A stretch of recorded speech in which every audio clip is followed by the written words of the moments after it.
Hello, Parser people. What's up, Parser people? Oh gosh, I should turn down the music. There we go. Happy Tuesday. Happy Text Adventure Tuesday. Happy What Games Week? Whatever the heck that is. Thanks, Twitch, for having a week for weirdos. Everybody I follow is weirdos. So we're all the best people in the world. But, so today, I wanted to do something that is like a canonical weird game of interactive fiction. So I did a dive and I found a game called Eat Me. JRAM, can you tell me about Chandler Groover? What kind of name is Chandler Groover? Well, clearly an extremely funky and soulful creator of candles. Do not laugh at that. That's what Chandler means, right?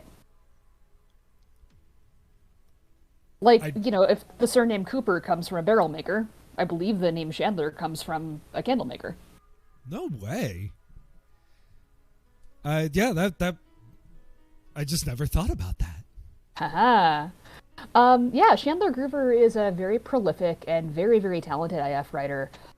He has written many games of note, such as Midnight Sword Fight, Toby's Nose, which we are absolutely going to do on the stream at some point, and this, Eat Me, which is a 2017 question mark? Yeah, I think so. IF comp entry. I don't think it took first place, but it was definitely top 5. I really adore this game. It is weird as hell. It is definitely a little bawdy.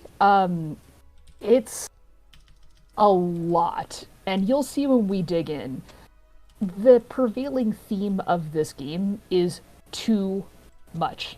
And as a native New Orleanian, excess is in my blood, right? So I cannot help but love this. That's okay.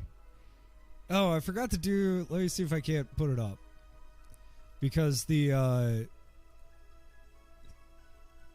copy image link. Because the cover art for this is truly wonderful.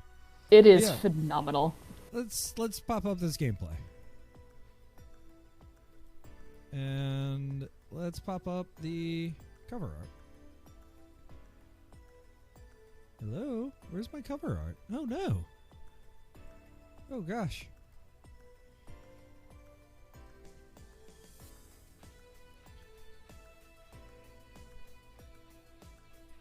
Do. Yes.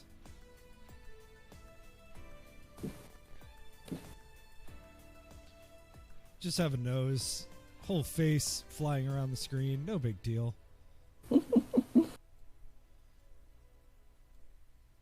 Yeah, there we go. Much better. Yeah, so Eat Me. I kind of just want to hop into it because all I've seen is the introductory text. Yeah, I am really excited to hear you read some of these lines. I am a prose person, right? I am a writing person, right?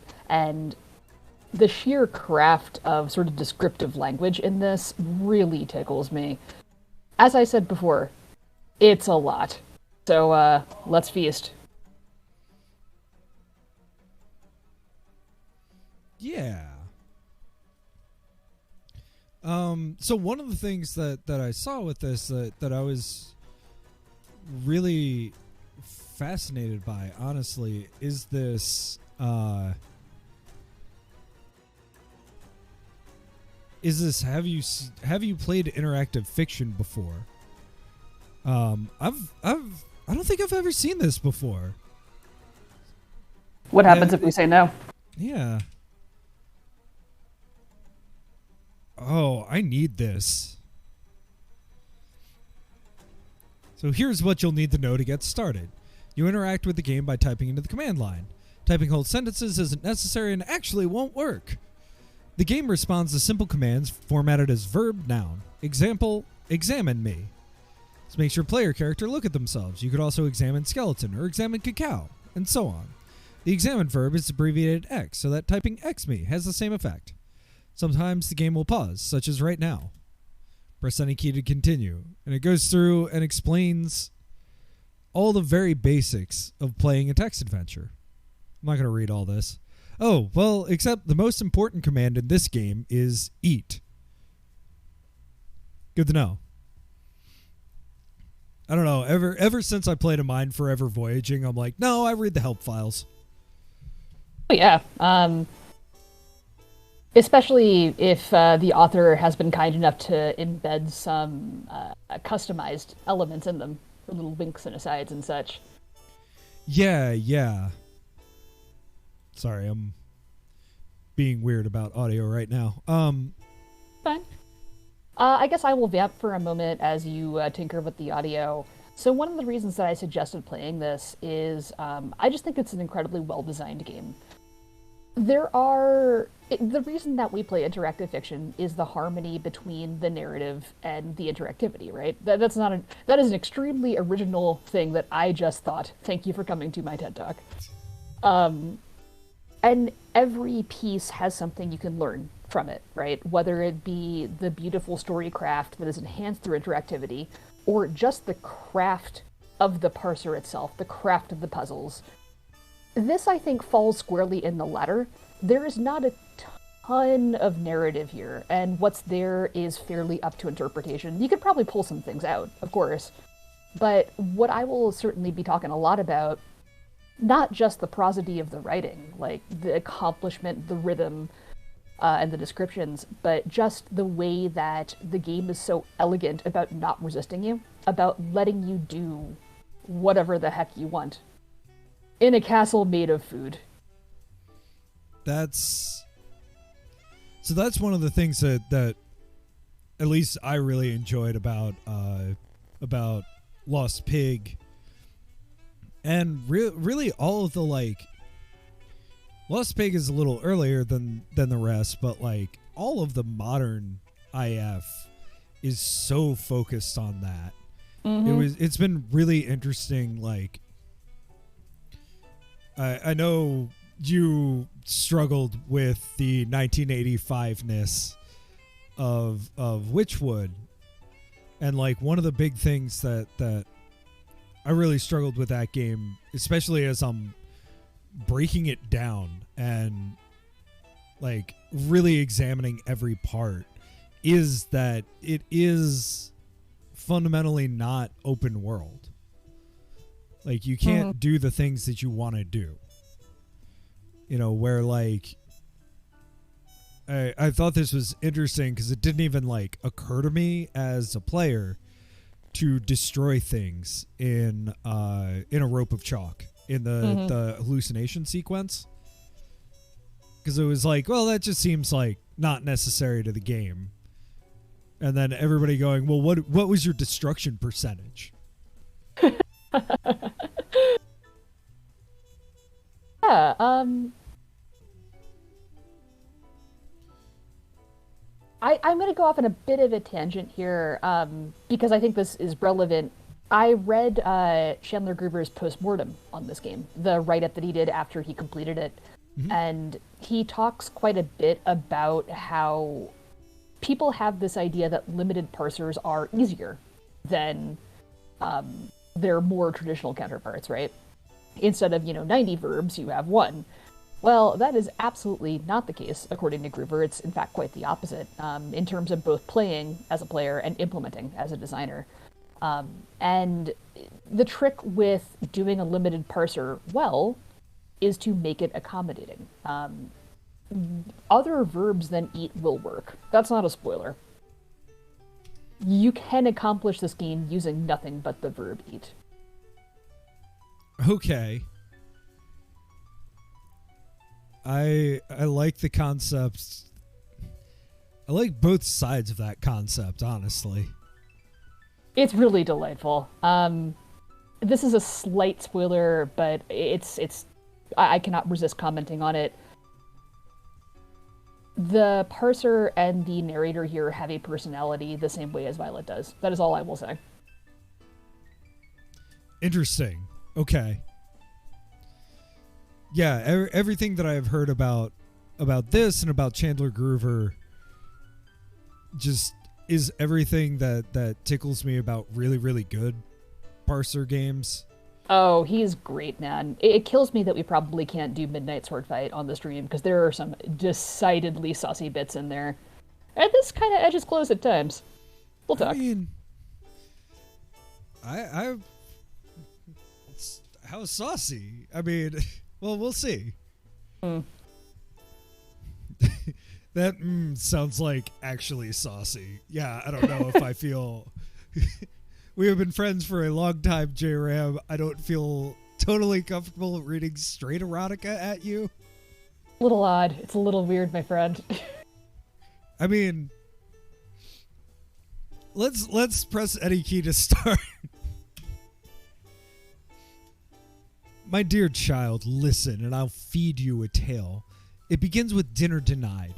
No bread, no butter, not even dessert. A mean repast by the meanest measure, enough to make a stomach grumble in an ill-will stew, enough to leave a tongue yearning for sugar plums. You know what's next. It's what happened. An offer, something sweet, something simple, and you swallowed. Children are such trusting people. What you ate grew into a hole deeper than mere hunger. It swallowed you. Now, just as you were served, you shall be served again. Oh, bye, Saber Snipe. Thank you for stopping by. Good night, Saber. Yeah, this will be potentially a fun one. We'll find out. Oh, it's definitely fun. Some of the puzzles are surprisingly tough as well for, again, being one verb.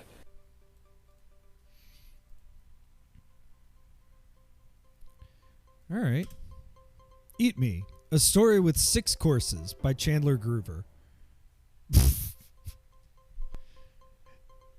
So, to be clear, this game is not erotica unless you're into vor. No smoke, not my cup of tea, but knock yourself out. Yeah, no shame. No either way. So we're in a dungeon south cell. Here, you've been kept with only time to eat. All hours taste the same, but sometimes you can hear voices outside. They're always talking about food, how best to carve a joint or marinate a soul. Inside a cell, of course, one voice had said, till the despair's soaked through. Well, you've been marinating long enough, and waiting longer isn't likely to bring you freedom or, more importantly, supper. You've one companion in your cell, a little skeleton. Poor child, come to such an end, still shackled to the wall with candied chains. You're bound in cacao manacles yourself. Northward, a cheesecake door leads out to the dungeon. Okay.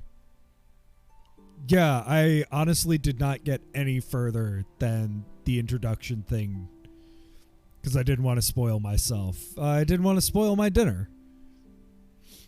Yeah, I'll talk more about this later because I'm a style over substance person and I can talk about stylistic flourishes basically until the end of time. But this writing is so rich. It's overfull. It's bloated. It's meant to be a little bit off-putting, I think. And yeah. I am not the only person to observe this, but that incredibly overloaded quality does make it kind of flirt with kink a little bit. The narrator's voice is kind of just tonguing your earlobe a little bit, you know? Yeah. No, I this also just this sort of this line about switching from how to best to carve a joint or marinate a soul feels kind of Fallen London-y as well to me. Chandler Groover, I believe, has written a bunch of the exceptional stories, which I really need to dig into at some point. I love the world that followed London, but economy, like daily action-based gameplay, has just never done it for me. It's a struggle. I have a But hard it's enough such time a developing. cool world. I know it's so cool, but I have a hard enough time developing good habits. You know. All right. Well, standard rules. Inventory. You have a hole in your stomach and you're wearing cacao manacles. Okay. X self. Your most important feature and the reason that you're here, dear, is your mouth. All children are just mouths, of course, begging to be fed until they're bigger. Nothing else need be said on that account except perhaps that your mouth is already big for a child. It is your personality. Forget your other attributes. You ate them when you first arrived, which is why you were invited. Okay, let's do Zizzy. You involuntarily swallow the sounds on your tongue.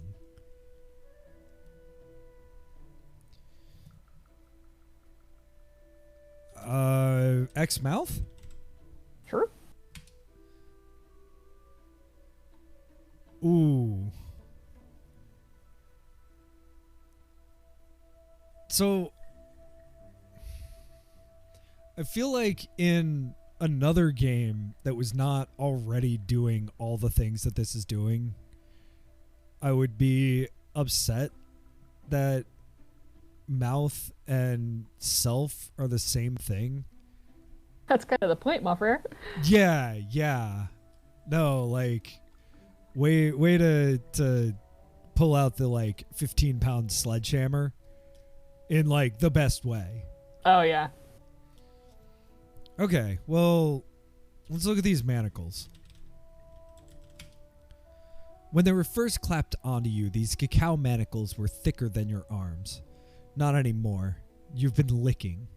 A few more bites should do the trick. Lick manacles? Sure. Cacao's bitter. Perhaps most children wouldn't chew it, but you're not a common child, are you, my darling? You won't remain locked in these manacles, especially not when your palate finds their bitter links delectable. You chomp them. Now they're almost broken. Just one final bite.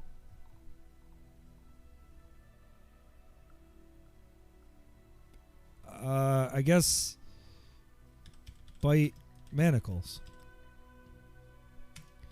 That's done it. The cacao breaks and you gulp down every particle. Alas, although your limbs are free, you're just as hungry as before. That hole inside your stomach will need more to fill its gulf. What you want is a proper feast, something to pack yourself until you can forget what hunger even means.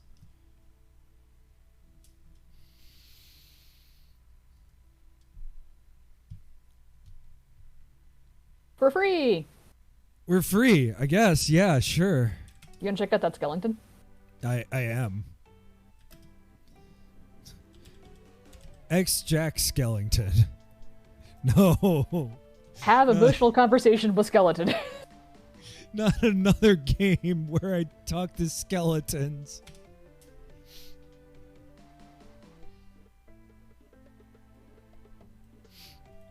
You're not the first. Others have been tempted into this castle with sweet promises. Some come from poverty, some come from wealth, some come questing for admittance themselves. They hope to find what they can't find outside. All have an appetite, and most succumb. Okay, what about this hole? Should we X the hole? Yes. All bargains have a price. This hole is yours. You swallowed it, and now you can swallow an endless feast. In fact, apart from eat, you'll find you can do little else. Filling your stomach's pit is all that matters anymore. But since it's bottomless, that might prove difficult. And this is a really nice example of what I was talking about in terms of this game's craft, right? If you played interactive fiction before, it seems extremely unlikely that somebody who's totally new to the genre, like they would just sit down, this would be the first thing they ever played. But the help file takes care of that, if by some chance you wander across this first. And then if you are familiar with the genre but not of this specific game, you have this initial puzzle, which isn't even really a puzzle, it's just an introduction to the core mechanic of the game. And then you have one inventory item where examining it gives you another, this is what you got, kid. Chow down. Yeah, yeah. No, it really,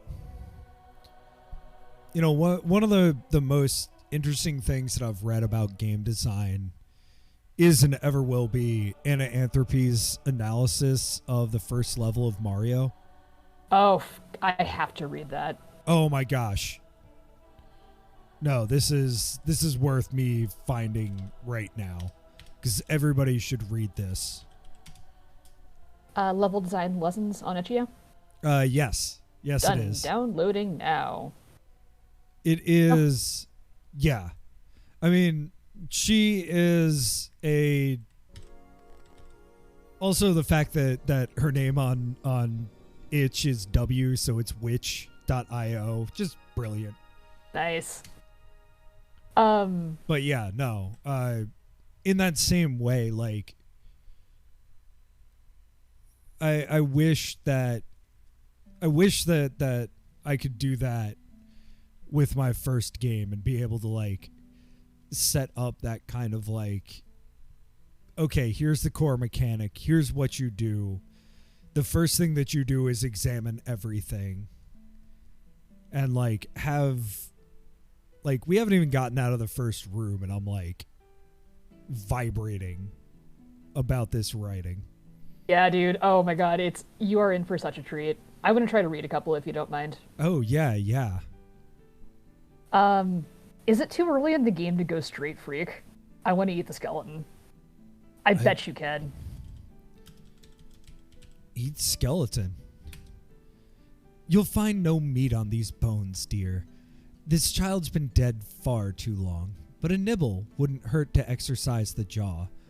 You gnaw away. Do it again. Keep gnawing if it pleases you. They'll never sate your hunger, but these old bones won't protest. Their owner lost that power long ago. Fair enough, I guess. Alright, what else we got in this room? We have a cheesecake door. We have candied chains. I guess we could eat the chains. A few children need convincing to stay. A few children need more than convincing. When chains don't work, of course, there are other methods. This child has been convinced thoroughly. Oh, Jesus. Where's my Anne Sexton anthology? Oh, God.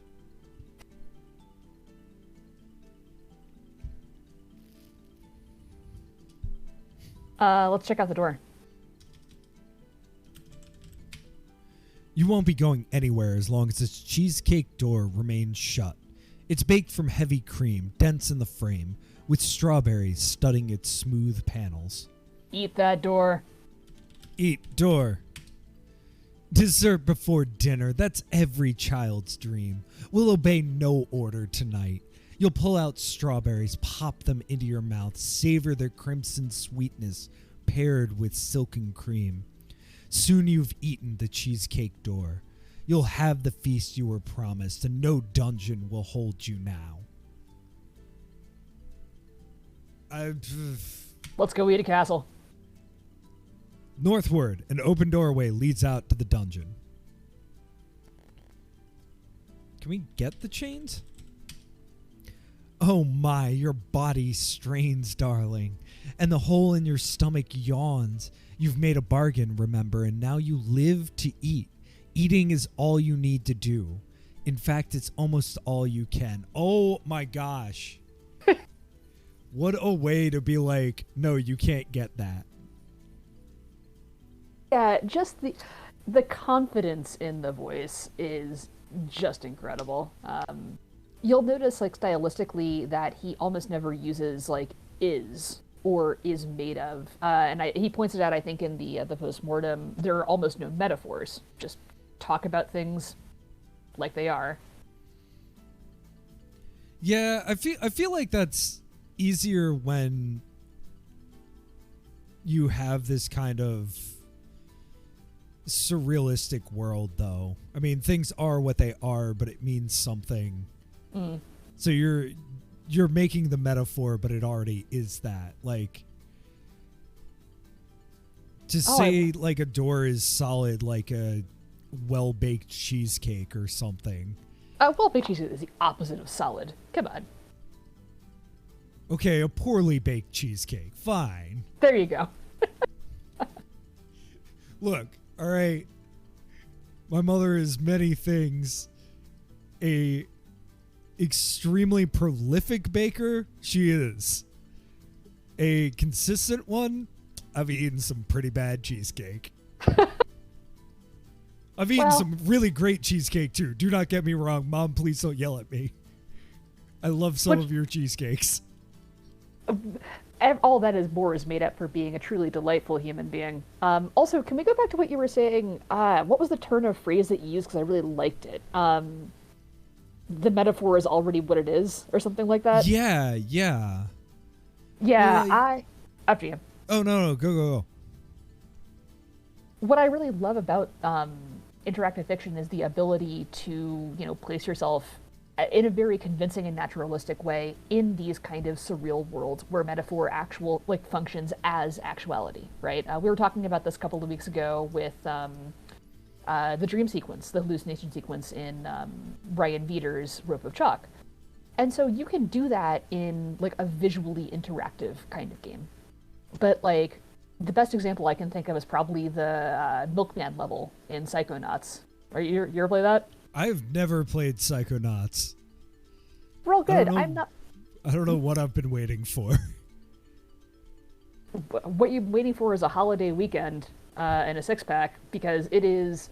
Maybe not six-pack, because it does require some fairly hair-trigger reflexes, which is why I'm not into platformers. But so in trying to depict like inner landscapes tends to kind of look like, maybe you have a level where gravity is reversed, or, the highway is kind of looping around above your head, and there are weird colors and, wacky NPCs saying nonsensical things. But in prose, in words, you are allowed to just do that naturalistically. You don't have that middleman of trying to say, depict.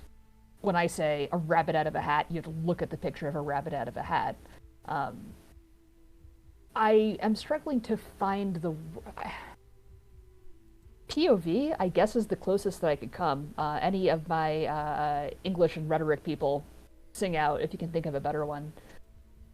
But, sorry, I'm rambling here. Let's... No, please ramble. Well, so, like, the role of POV in a sort of surrealistic landscape and being able to communicate that?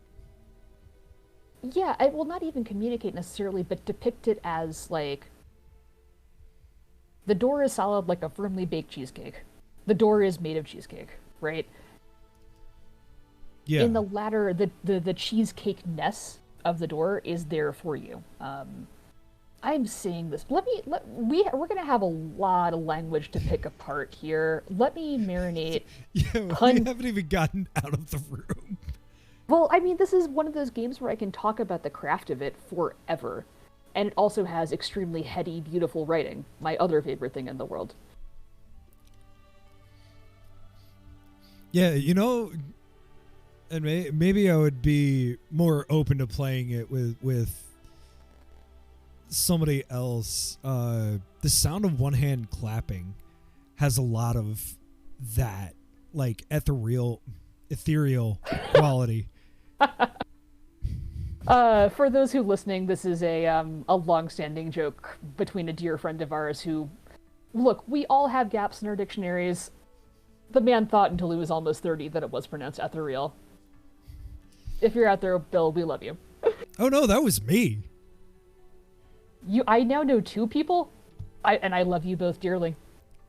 was in that Dungeons and Dragons game that I used that word and everybody went, do you mean ethereal? And I swear to you that I thought those were two separate words.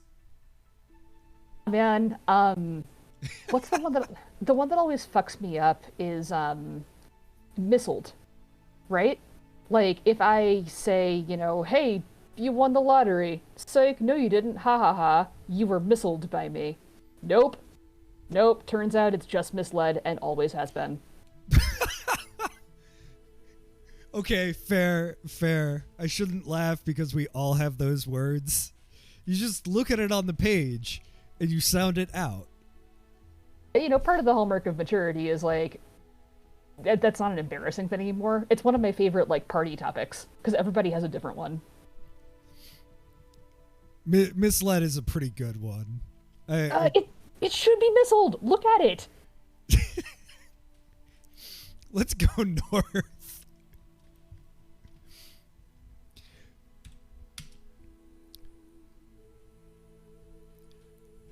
This is gonna be a game where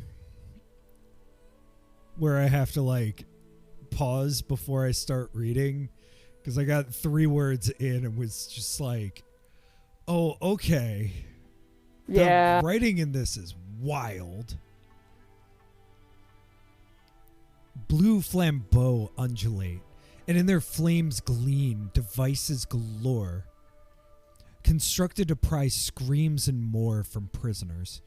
Don't sit down on that Judas chair. Steer clear the rack. Give wide berth to the breaking wheel. They're occupied already by corpses. A Gruyere guard snaps to attention at your sight. Northward, a corridor leads to the Undercroft. Westward's an Angel's Food doorway. Eastward, another door in Devil's Food. And southward lies your open cell.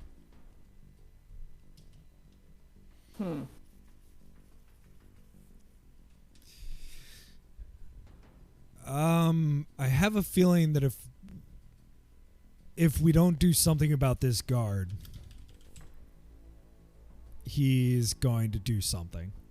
Well, I mean, the obvious solution is right there in front of us. Such a strapping Gruyere guard. How handsome he looks, armored in brined rind, capped with a knightly curdled helm. Perhaps he's not happy to see you out, but that shouldn't prevent you from enjoying his delicious company. Thou villain, says the Gruyere guard, hie back into thy cell. Eat that guard. Eat guard. My valiant knight, here's a battle you'll lose. He's overwhelmed. He's never fought a hunger such as yours.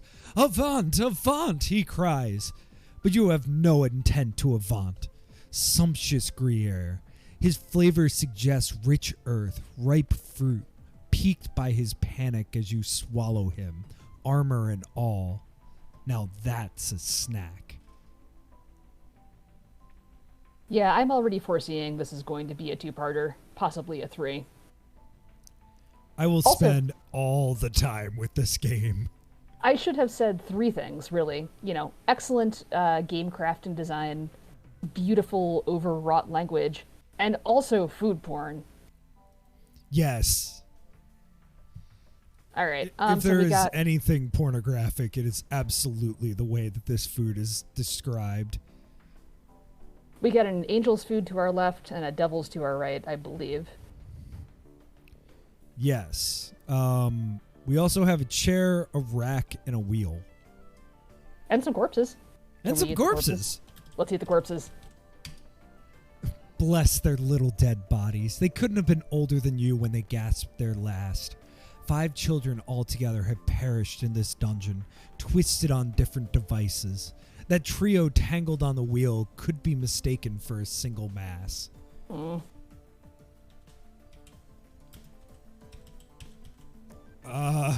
Eat corpses? Are you sure?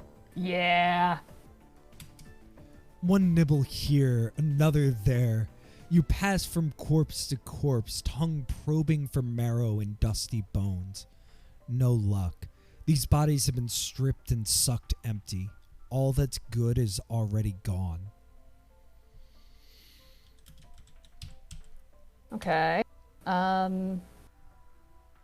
Chair. Yeah, I'm just, I mean, look at everything. And yeah, that was something I was interested in. It's like, because I know this is a competition game. So that means that it's supposedly designed to be rateable within 2 hours. And as we've found, it takes roughly twice as long as it says to get through a game. Because sometimes, you know, you have good things to say about a game, and I just sit here and go, but it's interesting to me that I feel like you could just run through this game really quickly, but why would you want to? No, it deserves to be savored. Pun fully intended. Where most chairs would have cushions, this one's equipped with a pyramid chiseled from butterscotch. Anyone sitting on its tip would find pressure applied in the worst way and likely never walk the same. Its current occupant certainly won't.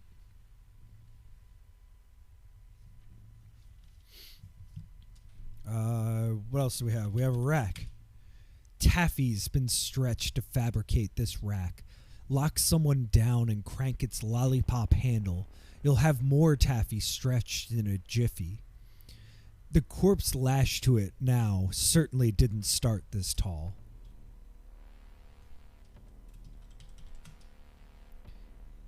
It's a cheese wheel, naturally, the grandest Gouda ever carved to break mortal bodies.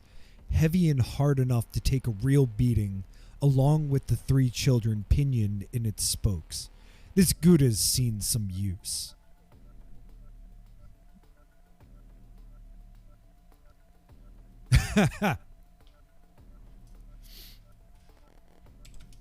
What's up, French toast, please? How are you? We're eating things. We're eating everything. We're in a castle made of food.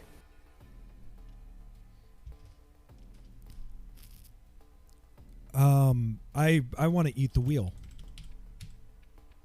Are you a fan of taffy? I feel like this is just going to be us talking about food. Oh, yeah. I'm lukewarm on taffy. I think most non-chocolate sweets are kind of pointless, frankly. Like, save the calories for french fries. That's right. You are not a sweets person. I keep forgetting that. I'm anti. It's just like, what's the point? They taste good and they make your teeth hurt. All right, let's eat that wheel. Surely one nibble wouldn't hurt. Blood hasn't totally soaked it. You pick a crumb and place it on your tongue. Oh, Gouda, Gouda, how good you can be. How creamy, even put to such an employment. You're light in this shadow-steeped dungeon. I often feel that way about Gouda cheese. I need to get some good cheese in general. Bruh, you live in one of the greatest cheese cities of the U.S. Yeah. Get thee down Tony's Colonial on Atwell's and talk to me then. I still think about that brachiola. Anyway, so good. So, angel's food or devil's food? Dealer's choice. Dealer's choice. French toast, please. What do you prefer? Do you like angel's food cake or devil's food cake? Aren't they the same thing? Just like one's chocolatey? Devil's food is supposed to be very dense and like kind of rich, you know. Angel's food is light and fluffy. At any rate, I get the strong sense we're gonna need both, so. That's true. Oh, or we could go north. Yeah, what's up north? It's a corridor leading to the Undercroft. We'll come back. Think about which cake you want to eat. Angel's food is gotta go devil. Wait. Can we just open it? Open. Devil's food door. I'm afraid I don't see what you mean. Well, eat, devil. Who needs a key when you've got teeth and you're hungry? This devil's food cake stands no chance. Moist chocolate crumbles in your mouth. Dense layers separate. You've eaten the whole door. Nice. You want to go east? Yeah. Against one wall towers a pastry maiden with its cage ajar. And in that cage, a skewered corpse has found its rest among toothpicks. Not the filling you'd want to bite into with most desserts. God, this game is so grotesque. And, like, what's the word? Lurid, I think is the word I'm looking for. Like, the juxtaposition of this, like, ridiculously, like, rich food porn and bleeding corpses bleeding all over the Gouda wheel. Yeah. No, it's... I did read briefly one review that was like, the only thing that's bad about this game is that it is too much all the time. Yeah, I would go so far as to say that's like an explicit point of it. Like, it's still pretty new and fresh right now, but it gets a lot after a while. An Iron Maiden wouldn't do in this dungeon. Not when one could construct a cage as fearsome with pastry. It's massive and blood-encrusted with a toothpick-spiked interior. Atop its bulk sculpted a head with a disdainful attitude. You wouldn't wish her favor or embrace it upon yourself.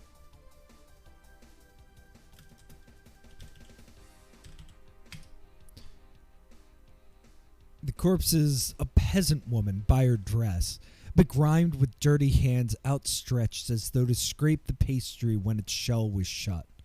Little good that did with toothpicks stabbed through her top to bottom. Her flesh is long since shriveled to the bone. Can we eat the maiden? Beware the spikes. A bite too close could prick your eye. You'll have to unpeel flakes with caution from the crust.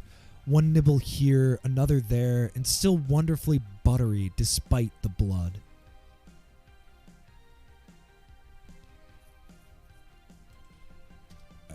What else was in this room? Do we start with 6 points? Wait, what is that 0 of 6 in the top? That's a great question. Is it moves? No, because it didn't move with look. It's been that way from the beginning. Oh, weird. Oh, that is, so the structure of this game is there are 6 kind of core puzzles scattered around the castle that we have to solve to finish the game. You can do them in almost any order. I think there might be one that's locked behind another. Interesting. Okay. Well, that was all that was in this room. All right. Well, let's go, Angel. Eat Angel. Opening a door is unnecessary when you can eat it, especially a door as light and spongy as this one. Angel's food cake floats upon your tongue. Each swallow is as effortless as inhaling fresh air. In no time, you've devoured the entire slice. A woman's wasted corpse leans by one wall, almost buried with onions heaped around her head. This room's more root cellar than cell, with all these bulbs piled inside. Eastward, an open doorway leads to the dungeon. Onion. Dependability. That's the onion. Whenever a plate's at a loss, just introduce one, and you'll find its taste improved 9 times in 10. Preach, raw, baby. roasted, caramelized, fried, grilled, or minced. An onion's up for almost anything, but those are techniques for a chef. All you should do, my dear, is eat. Eat onion. Also, yes, onions are the truth, the way. Mm-hmm. The best thing that I've ever done for my cooking is learn how to caramelize an onion. All it takes is patience. But yeah, your patience is so rewarded is the thing. And like, when you're learning how to cook, you're like, whatever, get them brown, it's fine. But man, you spend an hour on them bitches. 2 onions, pat of butter, maybe some leftover bacon grease in the pan. Hell yeah. All right, let's eat some onion. As soon as you chomp into one, your eyes water, your teeth crunch through crisp rings, and onion fumes imbue your breath. Why, darling, with that stench held in your mouth, you could blow and you'd chase teardrops down cheeks. At least its odor should fade in a few moments. In the meantime, your inventory will hold what you're carrying. I'm sorry?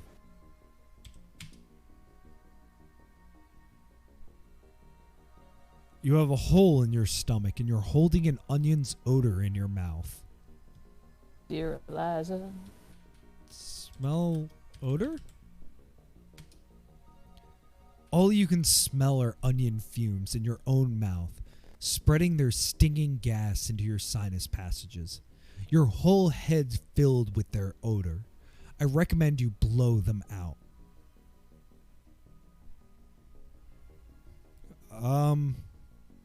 Should we blow? Well, the game's telling us to do so. I'm pretty sure, in fact, I'm very sure, there is no unwinnable states in this game, so yes, we should feel free to rampage, destroy, do whatever. I wonder if we should wait until there's a person. Yeah, I mean, it says there was a whole pile of them, right? That's true. Let's see what happens. You blow out the onion's tear-joking odor. It's smart enough to sting eyeballs nearby, prompt tear ducts to commence weeping. But since there's no one here to cry, the fumes dissolve into the air. That's a hint. All right, well, let's eat another onion and go find someone to blow on.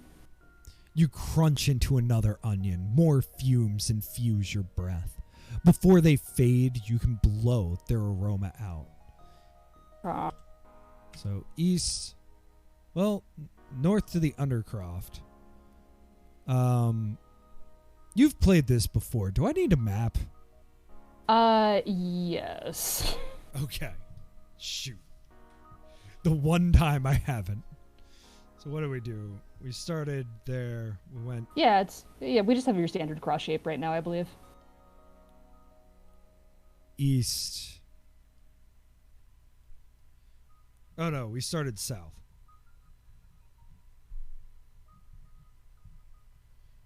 Onions. Start. Cool. Great. Did that early. I don't know, of all times to not. I think I just was like, no, there's a game going on. I felt that way with oh gosh, why can I never remember the one about the doctor? Weight of a Soul. Weight of a Soul, thank you. I got lost in a Weight of the Soul too because I kept like getting into the actual story. So we went north into the Undercroft. Beware the steps you take, the sounds you make that might echo and draw unwanted attention. In this red velvet Undercroft, with his back turned, sits none other than Master Pokerounce, carving a great cheese atop a cinnamon stick stool. He's busy with the task, distracted for the nonce. But one false move and he'll have you tossed back into a cell where you belong. Westward lies the creamery, eastward the armory, and southward the dungeon. Your breath still reeking with onion.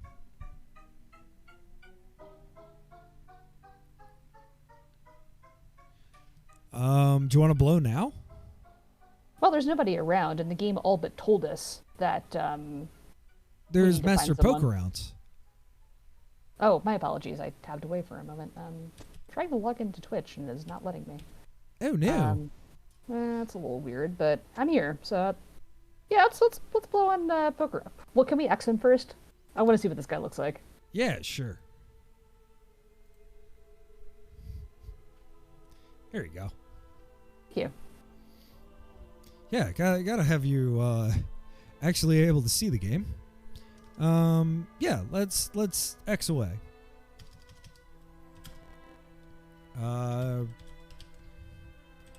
Pokerounce. Turnkey and Grand Inquisitor, that's our master Pokerounce. Without him, who would man the cells, command the guards, coax tidbits from the prisoners?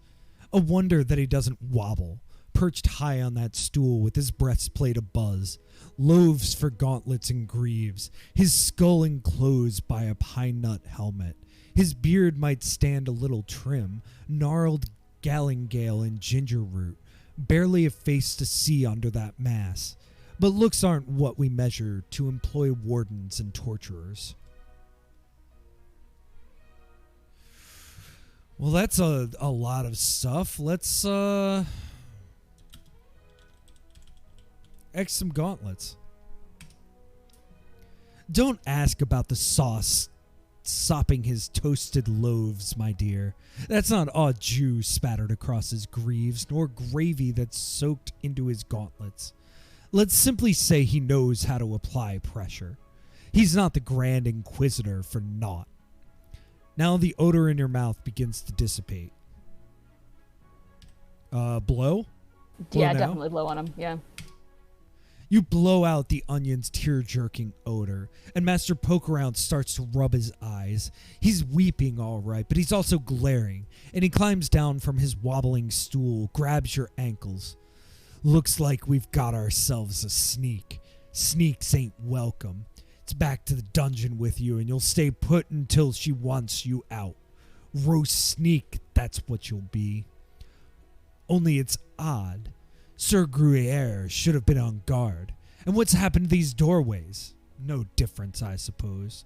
Long's I'm around, you'll sneak nowhere. He claps you back in manacles and dumps you in the southern cell again.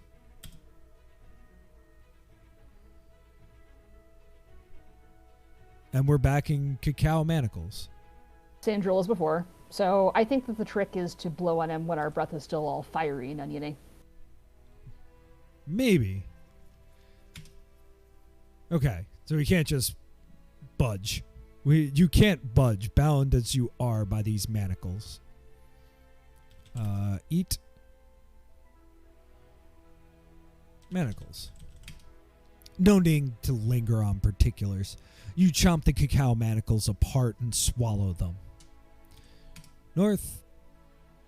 We've gone all these places.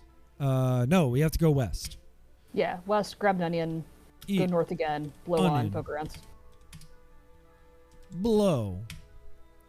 Onions on the breath, eh? Asks Pokerounce as he snatches your ankles again. No fumes about to knock me out. However you escaped, you're going back. Here we are, return to the dungeon, and there you sail, right back into the southern cell. Pokerounce dresses you once again in manacles. At least you're still alive, and that's something. Perhaps a more subtle approach would unseat our lovely warden.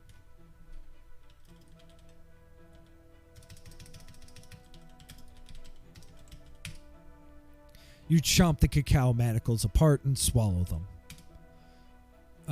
Okay.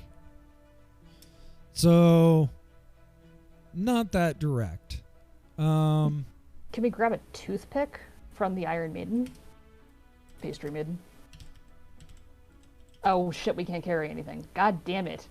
Alright. Can we eat a toothpick? That seems like a bad idea. You'd pick your teeth more safely with a sword. Careful where you angle your mouth. Try not to slice your gums.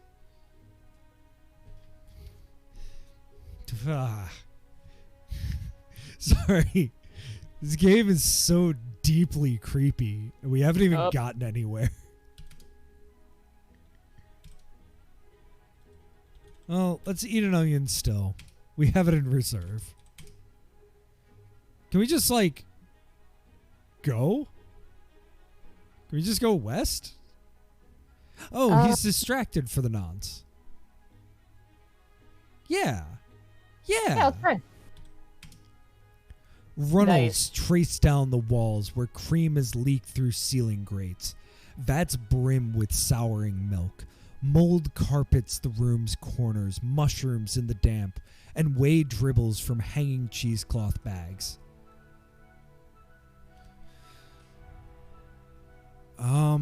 Okay. What do we even start with? I mean, with this kind of describe, I would just go top to bottom, right? Runnels, cream, vats, mold. Eat mold. I mean, become powerful. A history's been trickled here, every pathway and course worn right into the walls where cream streamed down them over the ages.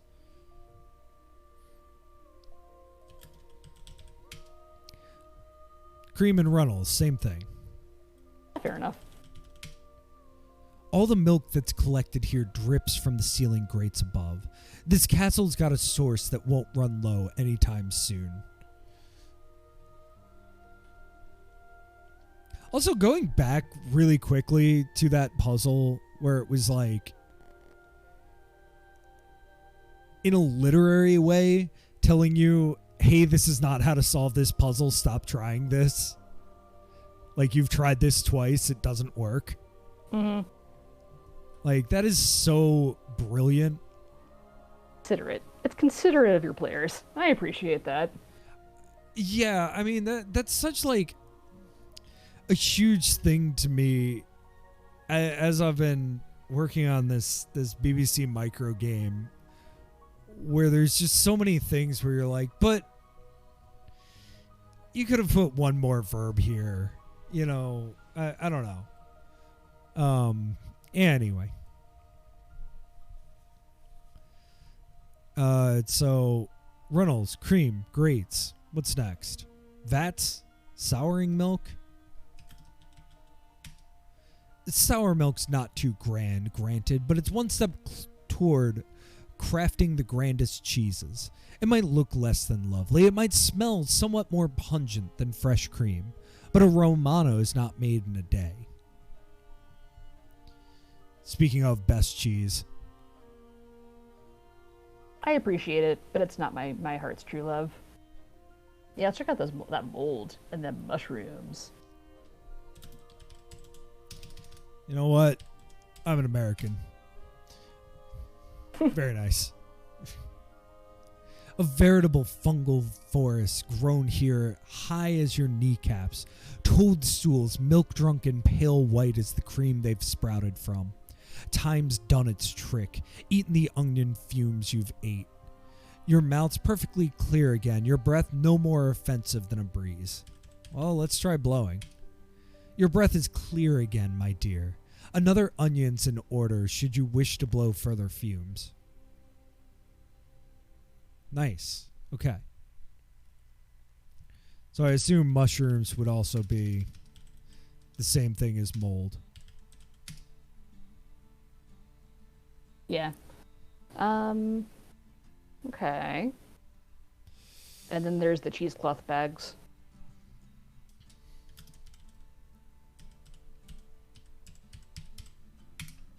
One cheesecloth bag bulges more than the rest. Open bag? Attend, child. When I tell you most actions are irrelevant, whatever you take, learn to take with your teeth. Whatever you do will require your tongue. Utilize your appetite and eat bag. It doesn't take much jaw strength to rip the cheesecloth. There's something inside waiting to slip out, and how it slips. Whey sloshes to the floor along with a body bloated from long containment in the bag. Ah. Oh, horrifying. Alright, the body hasn't spilled completely out onto the floor. Although that's where the arms and torso sprawl, one foot still tangled in the hanging, ripped cheesecloth. It's not a terribly delightful sight. We ought to move along.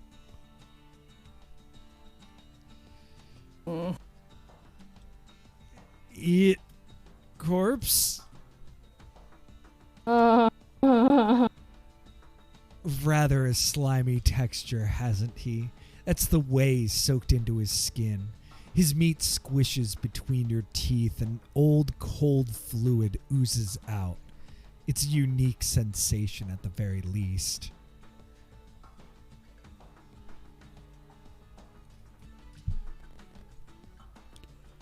Good. Yes. Excellent. Great. Good. Nothing of use in this room, just utter creepiness. Love it. Let's go east.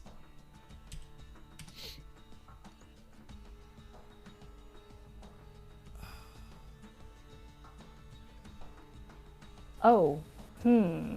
Let's go east again. I want to see what's in the armory.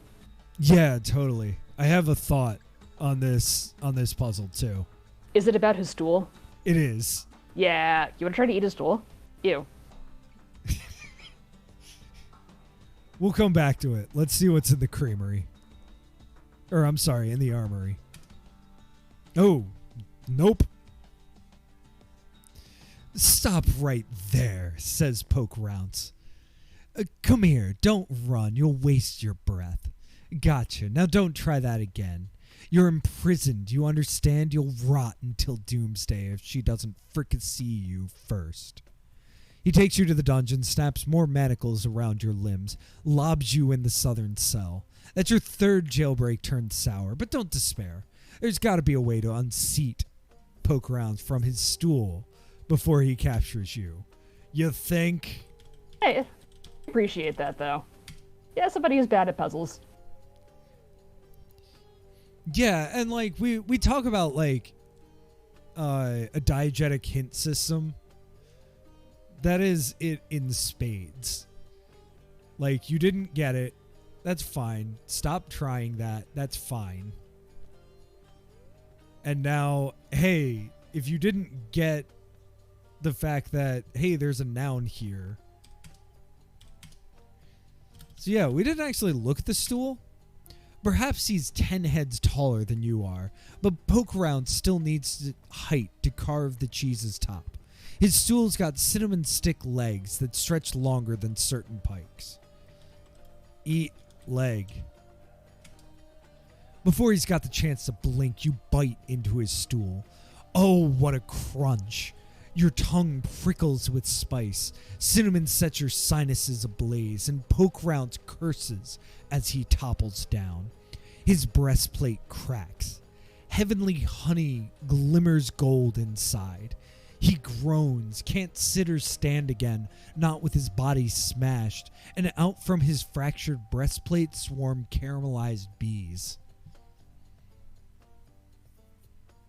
All Eat right. bees! Are you going to say it or am I? Yes, the bees. A sting, a very palpable sting. Most peppers wouldn't sting as sharply as these caramel bees. Back down, darling. You'll need armor to withstand their ire. Eat armor.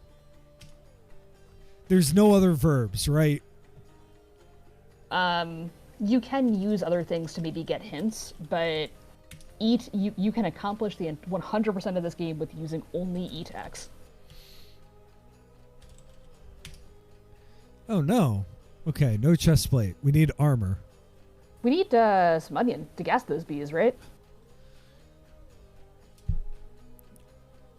Sure, yes. Eat onion. It hurts worse than anything, says the Inquisitor. Blow. You blow out the onion's tear-jerking odor, but although Master Pokerounce winces, the bees in the room buzz just as lustily as though you'd blown a springtime breeze.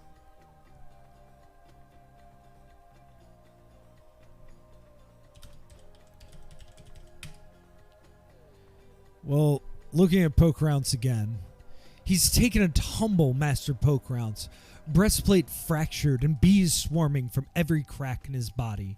That's what happens when your torso's a hive. He won't be carving guardsmen or capturing souls to torture anymore. Not when he lacks the strength to even lift his pine nut helmet from the floor. Gauntlets and greaves sprawled, beards stuck in the air. He's laid out perfectly for a nibble. I can't feel my back anymore, Pokerounce whines. Well, I think there's only one option. Oh, obviously.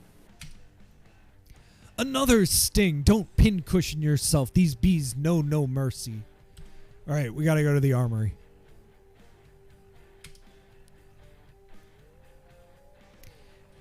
Master Pokerounce can't stop you now. Inhale that wondrous moldering stench. Fine cheeses stacked in ripening rows. A monger's cellar wouldn't boast a breadth more noseworthy. There's Brie and Cantal, Gloucester, Blue Stilton, and Red Leicester, Morbier, Spermice, and Maroy, amongst others, heaped deep in shadow. Westward's the Undercroft, and upward a staircase curves to the eastern tapestry.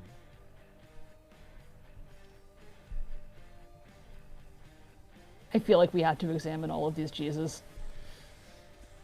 Yeah, sure. I actually don't know a lot of these.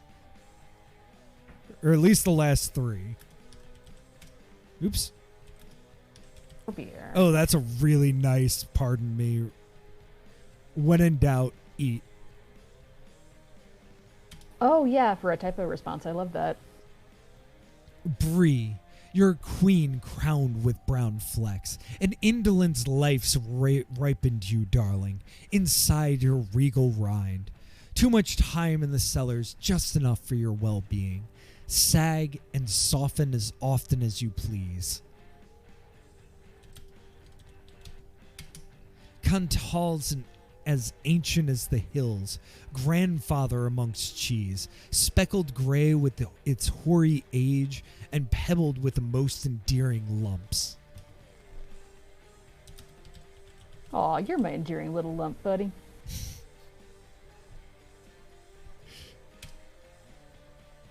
Colossal Gloucester, packed with full fat. You're a cheese that a giant could hack with an axe. That apricot's glows annatto infused. Your wedges would prop fortresses against collapse. I'll remind you, our Grand Inquisitor is still in the Undercroft. It might be prudent to dispatch him before he regains his strength. We wouldn't want him to recapture you. Okay, well that seems like a hint. Huh. Yes. That being said,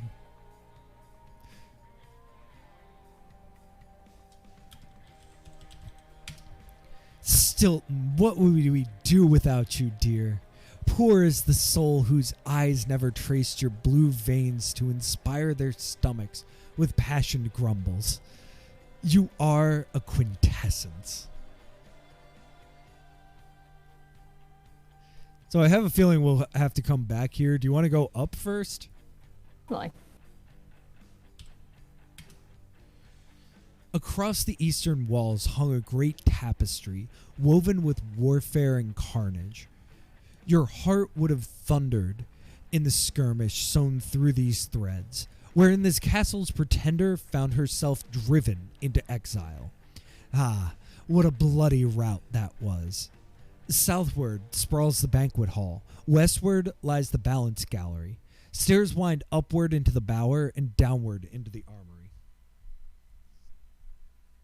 we should probably check out that tapestry.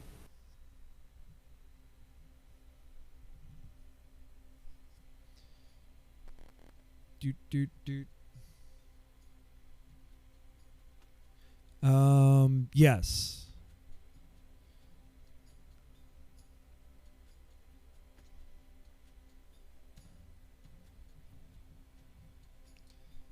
Southward.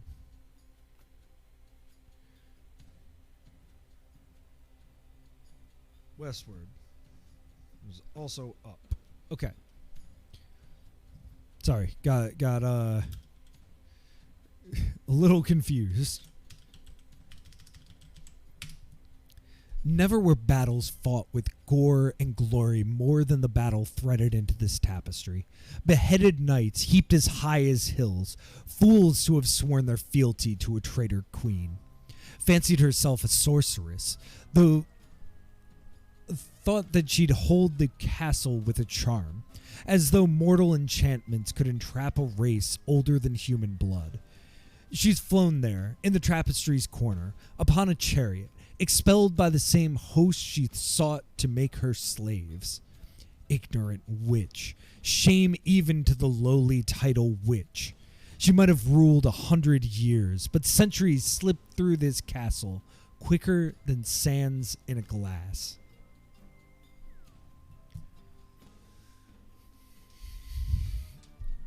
Eat tapestry. One thread unravels in your teeth. Keep eating and you'll eat the tapestry. I think you'll find, however, that it's easier to view when it's hanging on a wall outside of your stomach. That's probably a hint that we might want it at some point.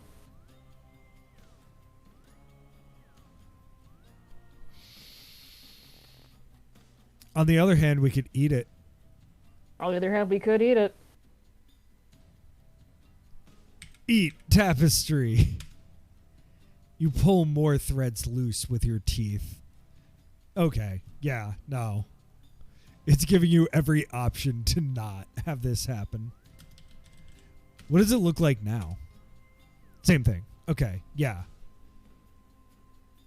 If you keep doing it, you'll actually affect the picture, or if it's just the same thing as the corpse, where it'll just give you a "you gnaw in it for a while" response.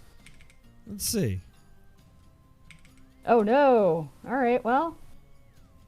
Oh, let's not forget Master Pokerounce in the Undercroft. We need some kind of armor.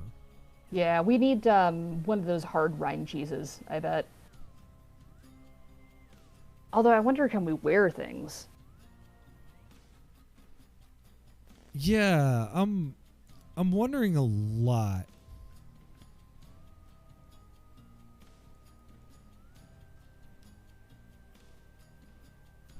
Well, okay. He can't get us. And I mean, the worst that happens is that he puts us back in the cell. We eat more candy. And then no. we just have to go through this whole thing again. Right? Right. That's a pretty accurate assessment. I mean, who knows? He is injured. But we'll see. I'm good rolling with it.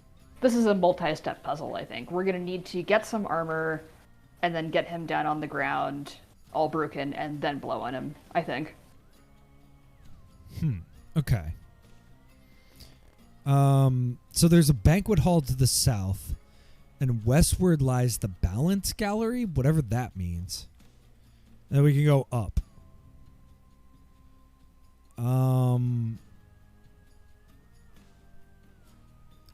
I'm curious what a balance gallery is. Yeah, let's explore. Northward, a gleaming golden door would lead into the chapel, but it's sealed. Beneath your feet, the floor is plated with silver, polished to a mirror's shine. Westward and eastward, you'll find tapestried chambers, and southward's the courtyard. Okay, we came from the east, right? Correct.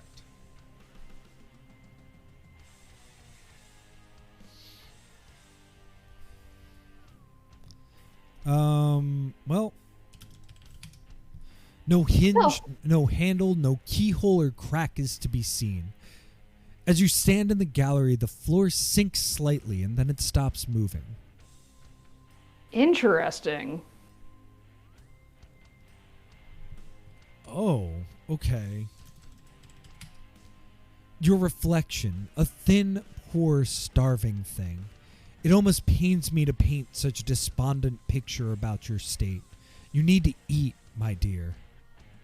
Well, that's what we're trying to do.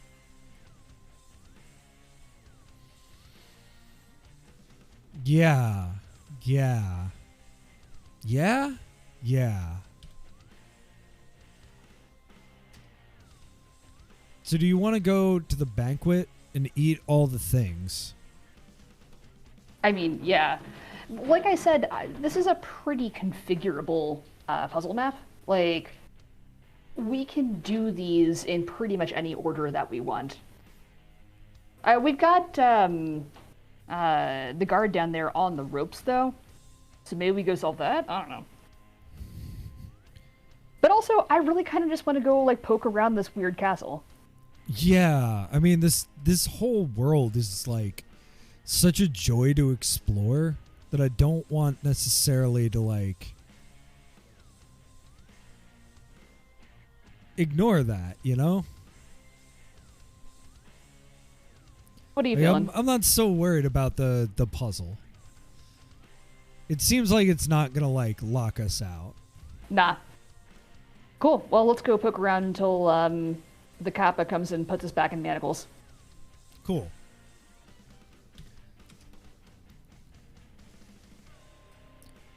So I went west. When you leave the gallery, its floor rises again. Across the western walls, another tapestry embroidered with a grand combat, in which this castle's vilest invader, the Mouse King, had his tail chopped. Milk flows into the chamber from the south, streaming through breadstick grates set in the floor. A Durka guard stands southward, at the entrance into a great hall. Eastwards, the balance gallery. Upward, a staircase runs to the solar. Durka.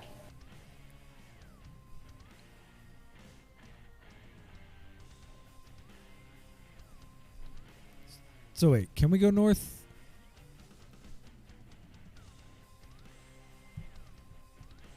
No. Milk flows into the chamber from the south. Okay. Yeah, let's... I'm not even sure what a Durka is. Might be helpful if I could spell it. Some guardsmen make others scramble. Here's such a one. He towers at the threshold into the great hall, armored in a rind heavier than stone, harder than steel. That's Durka, my dear. Champion against cheeses, aged for decades until the curds could crack an overeager jaw. Alright, so that's our key. We gotta go onion up, and then come back here, blow on this guy, and steal his rind. I like that.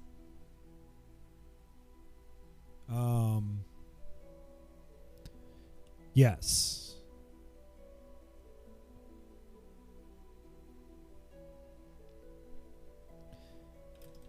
Let's look at this milk, though. Milk streaming from the great hall, dripping down through breadsticks latticed underfoot. Without these grates to drain the room, we'd have milk flooding out into the gallery as well.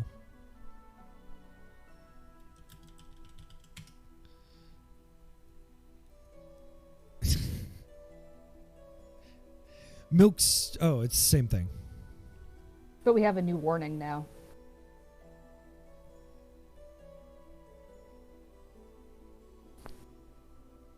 Did we try to eat Pokerounce the first time we knocked him off of his stool? No, we did, Yes. I think. And it said we needed armor, right?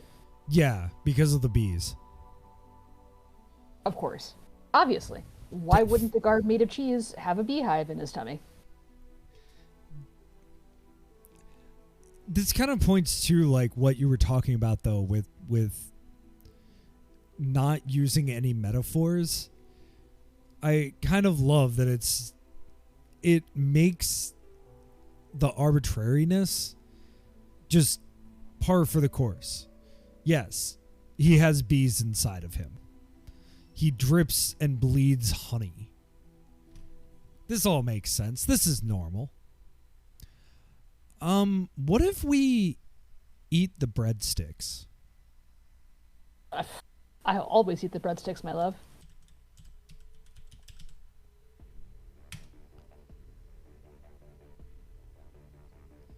These breadsticks aren't the best, one must confess. They're rather stale, but then again, they're being used for drainage grates. You break them from the floor to break them with your teeth. Halt, says the Durka guard, advancing to stop you and breaking further through the broken floor. You tumble along with him, land unharmed atop mushrooms. He lands less well, with a loud splash.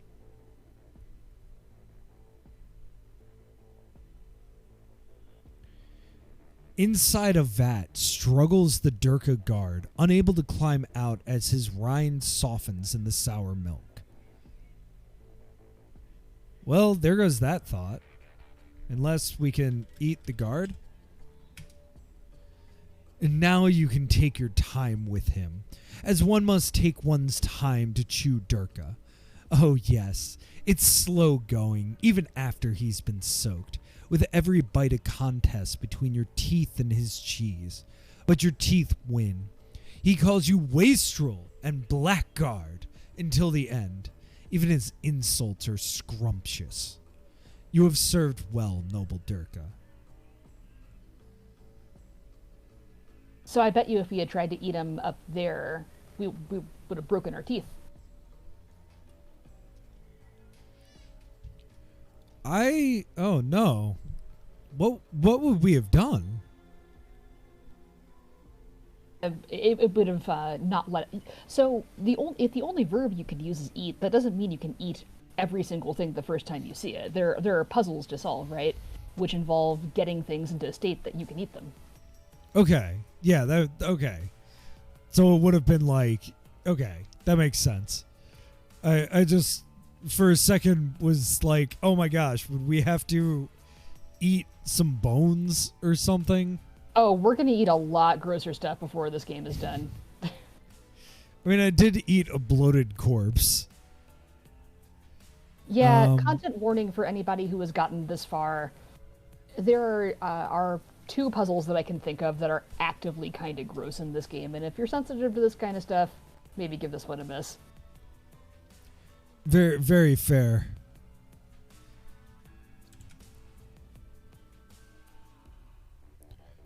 Well, we're in the creamery. I guess we need to go east. We'll probably get spotted. Yeah,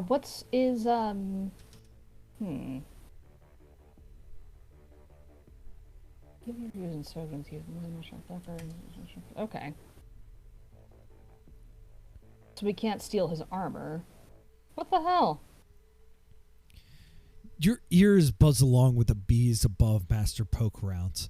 He's crippled on the floor, breastplate cracked wide with honeycombs chambered inside, unable to piece himself back together. In this state, he won't finish carving that monster Jerome.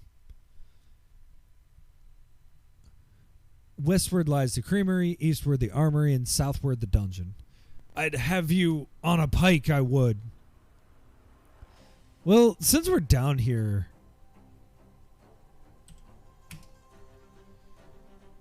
we could try eating some of this cheese to find the right one. Sure. You are much more knowledgeable about cheese than I am. We're about evenly matched in this. I don't recognize the last three. I'm not sure I know what Cantal is either. Yeah. Okay. Cool. We are exactly evenly matched. Morbier? Sure. Let's start with the weird ones first. A slice into your side, Morbier, would expose your dual attitude. Morning milk layered over last night's curds, with black ash cutting through your ivory cream to split your halves. Let's eat that. That sounds good. Sure. Morbier's supple, a spring in every bite, only feigning resistance until its elastic cheese receives your teeth with a creamy embrace. It's got a citrus hint, an attitude, and little granules roll over your tongue. Bend its brown rind all around yourself. Now you're encased. All right. Remember, my dear, you can check your inventory to see your outfit.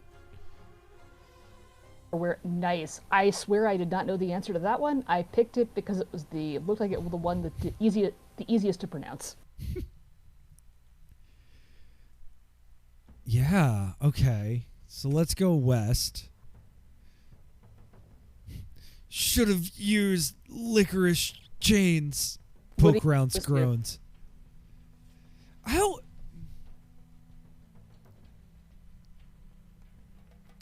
You're anti-licorice? Neutral on licorice. I concede that it has its place. I can understand people who don't like most things. I do not understand why people would not like black licorice. Because, like many things in America, like American licorice sucks. But like, it's the people who don't like anisette. It's the people who don't like fennel. Oh, well, those people are wrong. They're wrong and dumb. Wrong and dumb and probably fascist. It's the people who don't like weird German, liqueurs. Ah, yes. I treasure you for being my only friend who will order a Fernet as a digestif. It is a very good way to be like, oops, I should not have ordered a shot.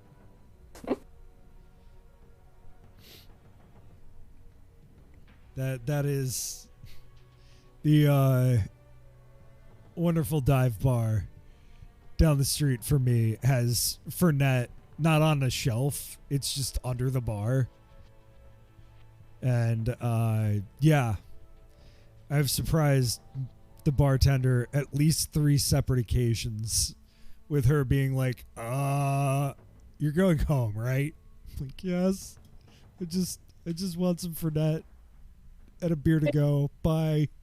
They keep it for the old Italian men who live in your neighborhood. You've aged far beyond your. I say this as someone who loves weird old man food myself. Like, I will nom down on some pickled eggs and stinky cheese and weird liver products. You're among friends, is what I'm trying to say. I mean, it's there. It's not. I wish they had Underberg. That would be like perfect. Right. Let's try eating this guy. Yeah, before we get in yet another food digression. Eat Pokerounce. Ah, that's more like it. Let the bees blunt their stingers. They'll never breach the Morbier rind you're wearing. Now you can strip Pokerounce's gauntlets, dip them into honey from his cracked breastplate, allow his greaves to absorb golden sauce. His insides make an ideal spread. His toasted loaves an ideal bread to slather with that spread, and your mouth an ideal place to store them. Don't think you'll get away with this, he groans. Eat him more. Yank his helmet away. No need for it where you're headed, Pokerounce. He squirms as you break it between your teeth. Sweet as a pine nut ever was, with rich smoothness that snaps after encouragement from your molars. She'll grind your bones, he shouts. Ouch, ouch, cries Pokerounce as you tug his beard. Rip out the roots, crop every follicle. Ginger crunches and spritzes fresh hot spice after every bite. Your tongue's alive with aromatic zest, munched galangale releasing pungent perfume to cleanse your palate. He's not half as imposing plucked beardless, our grand inquisitor. You'll never leave, he says. No one escapes. How much do we have to eat this dude? That's right, my dear. Rip into this inquisitor. Just desserts served. Back broken, limbs lopped, fingers sticky. No, don't tell me what to do. Sit still. Stop playing with my food. I won't do it. I'll scream. I'll shout. As though that would matter in a dungeon.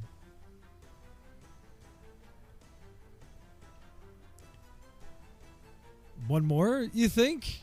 How many? And here we go. Pokerounce screeches. Oh, goes his mouth, and more bees pour forth, riding his bellows. There's nothing to see but their caramel swarm. Take little note. There's simply one more treat to devour. Cram your jaws with his honeycombs. Chomp as the combs crackle, flatten. Golden flows oozing down your throat. Dismiss his wails. He deserves this. You're inhaling his bees. Their swarms streaming into your jaws from his. The undercroft's thick with sweetness, with drones to drown the sharpest shrieks. And then you suck and suck the last bee into your lips with a smack. And Master Pokerounce isn't such a master anymore. First course eaten. We got 1 point. Wow. Okay. Yeah. So it's been many years since I played this game, and obviously the language left an impression on me, but going back and reading it now, yeah, it's playing with the sex and the kink angle, like, in kind of a delightful way, actually. Yeah, I mean, so I talked about this, like, with IF Comp this year, where, like, I got kind of burnt out on sort of brutal negative games. And for me, this is how you do, like, such a truly nihilistic game. Mm-hmm. You know, it's not so, like, how do I put this well? It's not so much about the fact that it's not sunshine and rainbows. Like, I feel A Rope of Chalk was ultimately, like, a relatively positive piece, where this is brutal, just utterly brutal, but it doesn't feel so... Is maudlin the right word I'm looking for? Maybe. A lot of characterization or passion or, like, empathy, right? Like, there's not a lot of emotion here. It's just, like, pure nihilistic hedonism kind of is the word, right? Like, you're just, like, gorging and indulging, and there's no emotion either of good, right? Like the pleasures of the flesh leading to the happiness of the person, or of the bad, like, oh, I ate all of this cheese, I feel terrible. There's no emotion at all. It's just the experience. Yeah. I was gonna disagree with you that there's no emotion, because the experience is the emotion. Like, absolutely. Oh, yeah.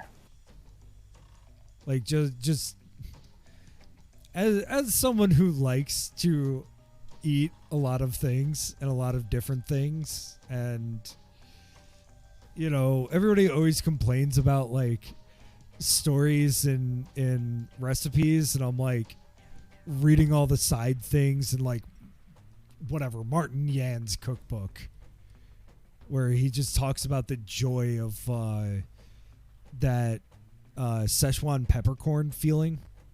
Oh, voila, the best.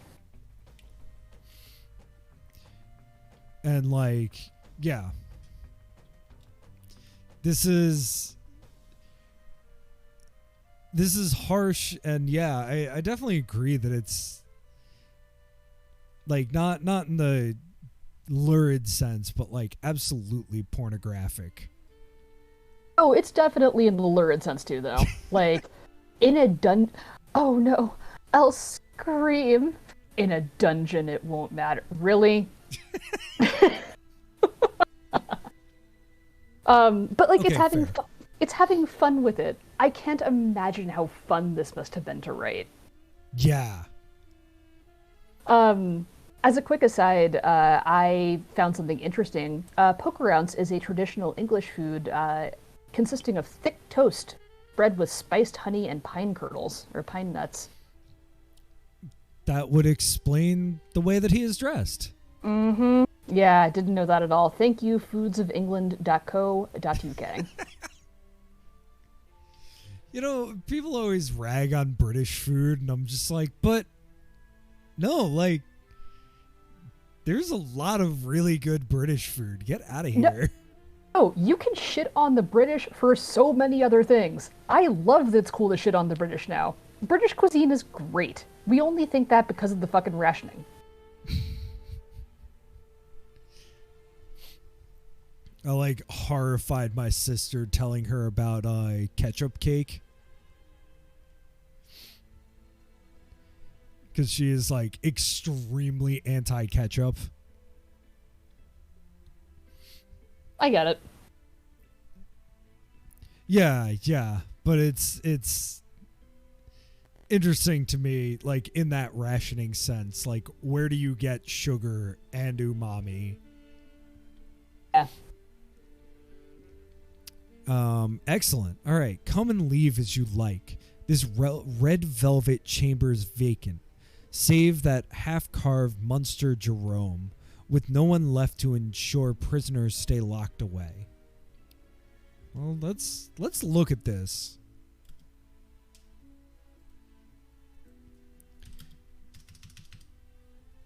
Let's try typing. There we go. Please do not make me have to. Thank you. Munster Jerome, well brined, some meters tall, and more column than wheel, chiseled into a guardsman half molded. Pokerounce has been carving the figure as he carves every soldier, fashioned with its own rind for the armor. Do we eat it? Yeah. How soft is this half-molded Munster guard? He'd stand a handsome specimen indeed, but his orange-red rinds still incompletely carved, and he melts with a luscious tang across your tongue.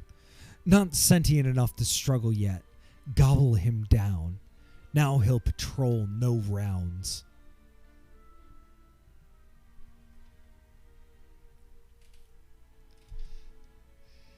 Just like having shivers down my spine every time I'm reading something. I know. It's... In this house, we stand a defined ethereal voice. Like, it's so unsettling. It's so... And it heightens the creepiness, right? Like, grotesque is the word you're looking for. I'm put to... Have you ever actually seen City of Lost Children?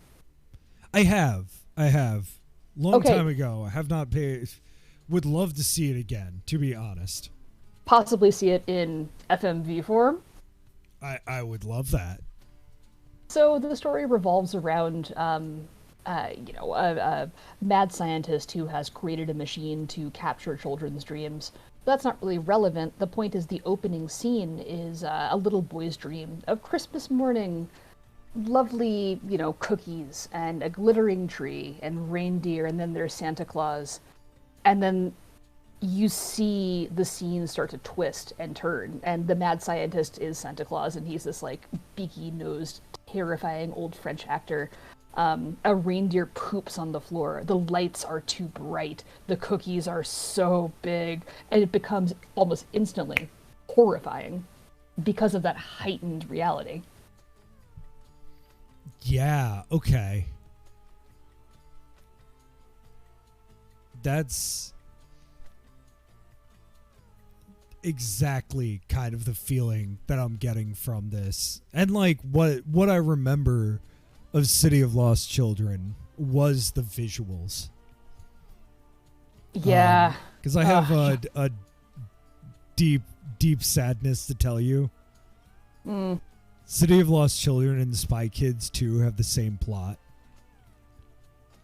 What? I can. All right, we'll save that for the post game. Yeah. You know, I think it is Frank's. No, it's not Frank Stallone.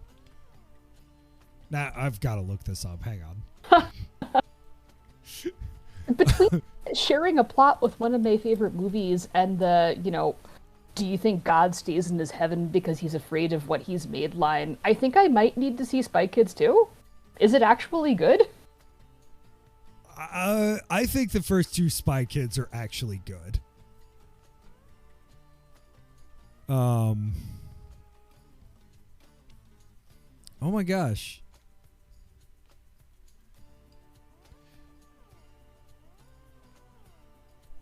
It might be Steve Buscemi who's the bad guy. Steve Buscemi is definitely in that movie.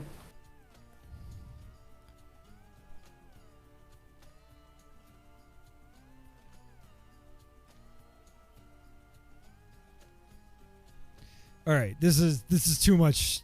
Oh my God, Ricardo Montalban's in this movie too. What?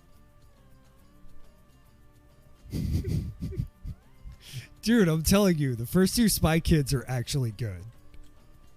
Like, well, this maybe... is important enough to take time out to tell you that they're actually good movies.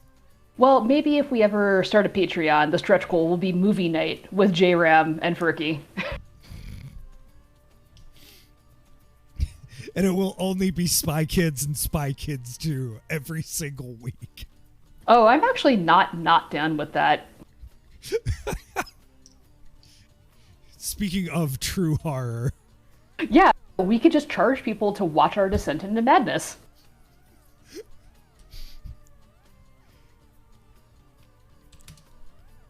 Can we eat the whole chamber? That seems weird. Give it a shot. You can't eat a whole room at once, child. Fair. Okay, no problem. I just wasn't sure. It's red velvet. I actually like red velvet cake. Yeah, red velvet cake is delicious. No arguments over here. All right. So we got one of the 6 puzzles, and we did it before time ran out. Let's go east. Is there anything else we want to eat in here? Well, there's all those cheeses. It depends on if you feel like reading all of the luscious... Look, it's cheese, buddy.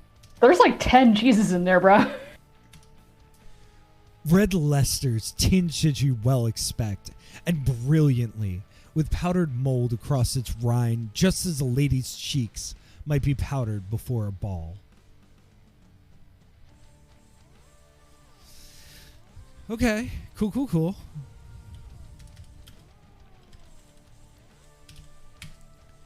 Spermice, whatever are you doing here? Slipped where you weren't meant to be with all these great cheeses in the armory. Only a little green cheese, aren't you? Chopped herbs and cream.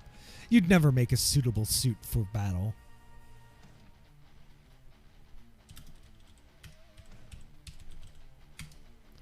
A solid brick, thick, red maroise, sticks to the touch. Don't let this hardened rind fool you. Inside it's smooth and oily as pate. All right, J-Ram. Of those, you have all these on a plate. Which one are you just housing without shame? I mean, all of them. It is a prevailing rule in my life that if you put a pound of cheese in front of me, I will attempt to eat that pound of cheese as quickly as possible. Maybe the spermice, because it's got the funny name edge? All right. It is just chopped herbs and a cream.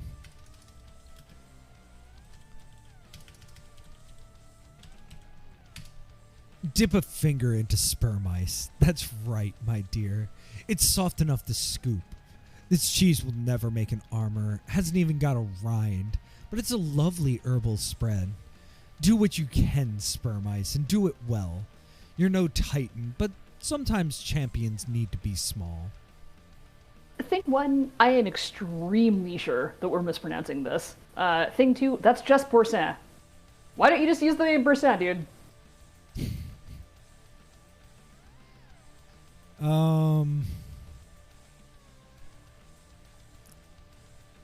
To be fair, Gloucester all the way.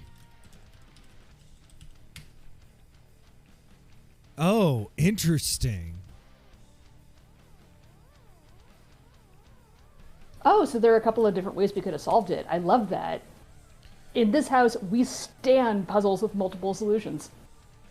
Morbier armor patterned with ash bent to your body's shape. Can we drop the rind and get the other one and see which one we like better? Yeah. Fashion show. Fashion show. Montage. Montage. Oh, no, we can't. You have to eat. You have no choice. Next time, no matter what you try, you'll try to eat instead, and you'll keep eating after that. All actions you attempt tonight, you'll attempt with your mouth. You are going to eat. You devour the Morbier rind.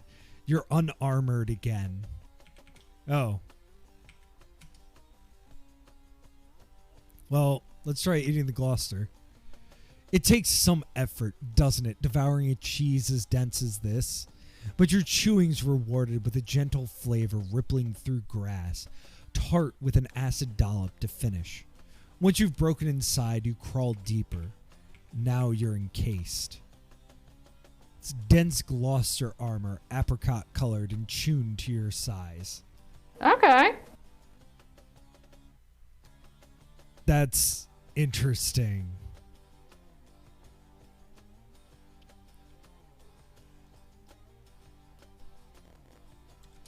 I'm very intrigued. We can go up from here. Yeah, I think that we are probably done with this area.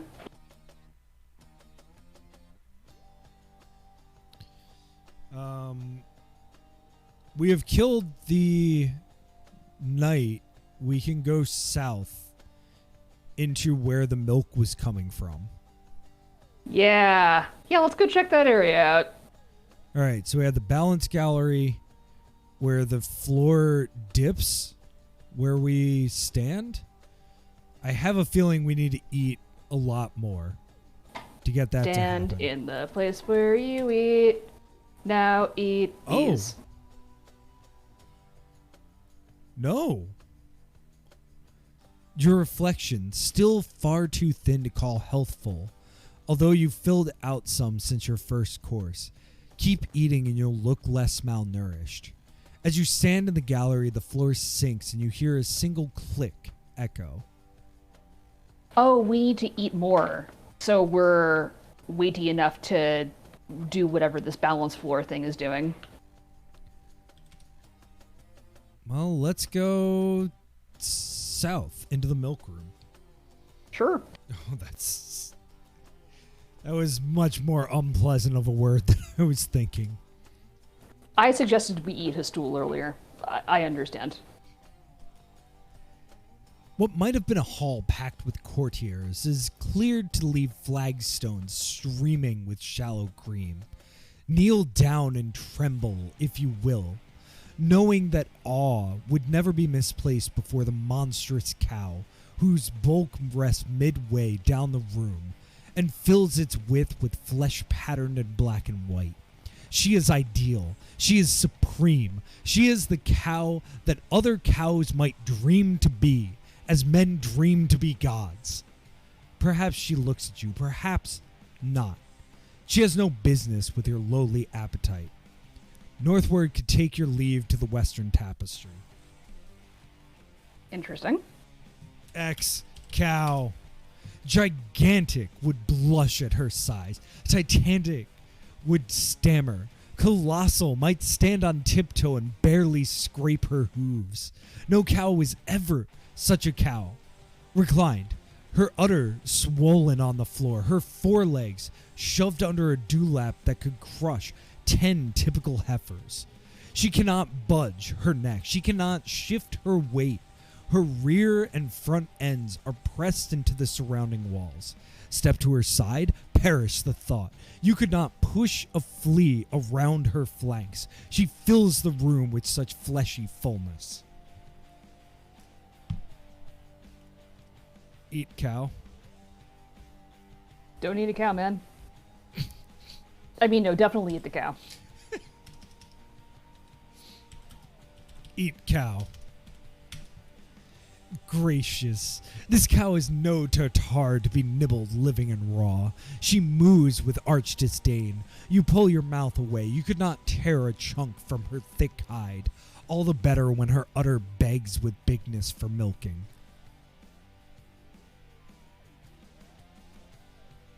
Eat udder?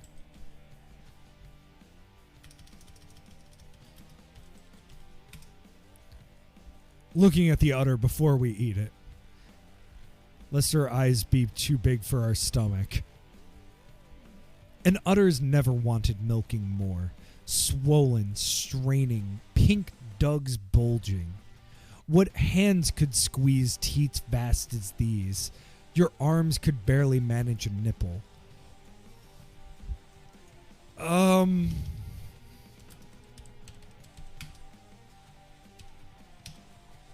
Yeah, no, eat udder. Jerem, I'm going to ask you to plug your ears for a second. I'll go, yep, beat it my computer. Yeah, this is so much more uncomfortable than if it was just straight erotica. Like, Seize a nipple and suck. Suck away if you can. Where's the milk? None squirts despite how much you suck, despite how much you pinch, twist, pull on these tremendous teats. Well, how now, cow? What might cause you to yield your precious cream? She'll want pressure applied.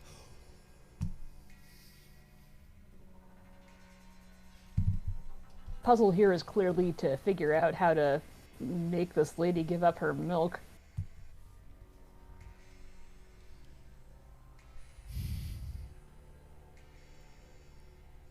Okay.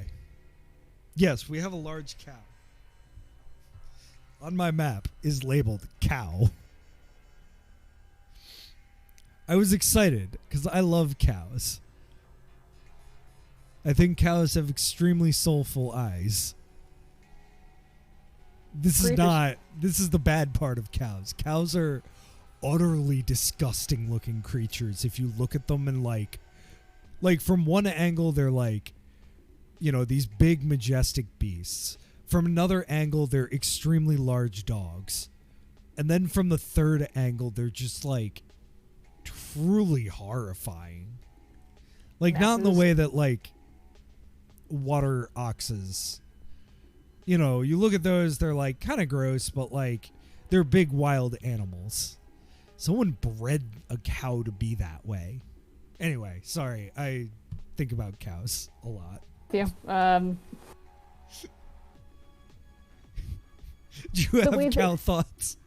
The way that we bred contemporary chickens to be basically sort of like immobile vegetables, it's, if I may use the word, grotesque.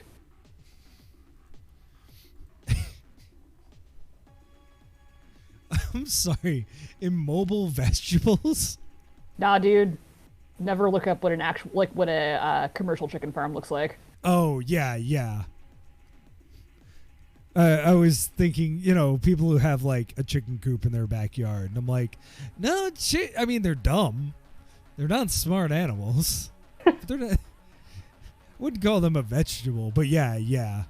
Or like, gosh, like turkey farms. Yeah.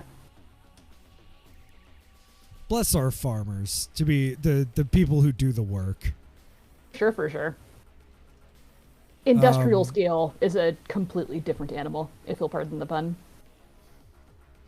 At any rate, let's focus on this gross ass game. Okay, what's in this room again? A cow. Okay. Yeah, that's it. I guess there's flagstones streaming with shallow cream. Yeah, let's check out the flagstones. She can't help it, our cow. She drips. Her drippings trickle to the floor, but they're nothing compared to with what her teats hold in reserve. Oh boy, I get the sense that the climax scene, the solving the puzzle scene of this one's gonna be real gross. All these words are so inappropriate when these would be normal words we would use. I know, right? I lured you in here with the promise of a fun fairy tale game. Single word parser. Nope. Turns out it's porn. I mean, this is why though, because you have said many times that this game is weird and bizarre and mildly uncomfortable, and the game that I had planned also had drips and drabs of that. This is genuinely a delight. Our horniest episode ever, and it's about food. Seems on brand. Yeah, I'm good with that. All right, we have to come back here with something. Something else we can go explore.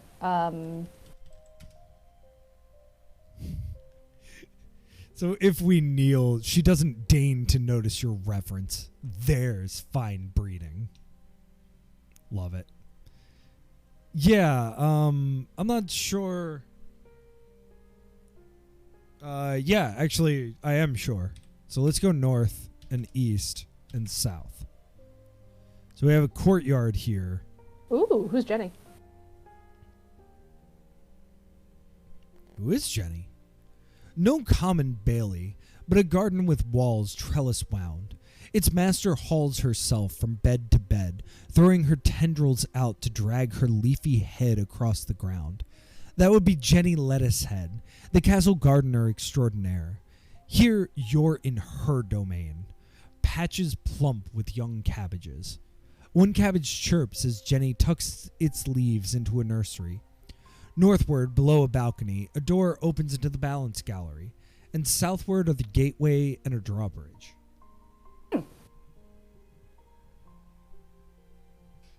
Interesting. So we've already been to the balance gallery. Yes. We have not gotten through the balance gallery, but we've been there. Looking at Jenny, a lettuce head like hers would break the wildest wheelbarrow and command every ribbon at the fair. Put away your spades and seedling dreams, farmhands. You're through.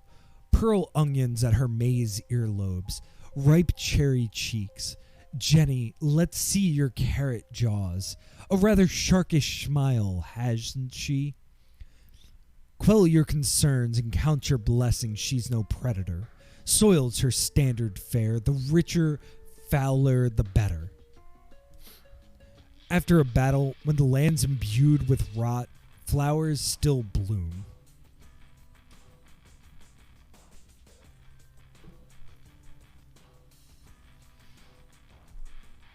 So is this like in the Sledgehammer video, or is this like...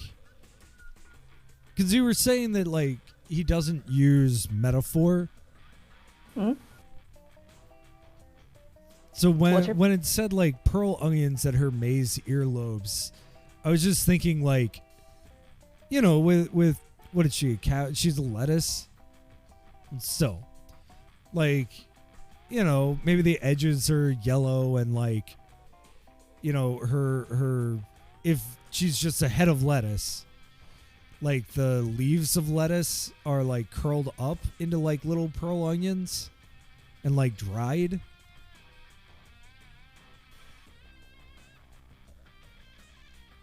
Great question. I have never actually thought about it on that level. So I was taking it as sort of literal, right? Hang on, let me. Giuseppe Arcimboldo, a Renaissance painter who does. You've definitely seen his paintings. The guy who does faces made out of food. Mm-hmm. One of his works is on the cover of this very game.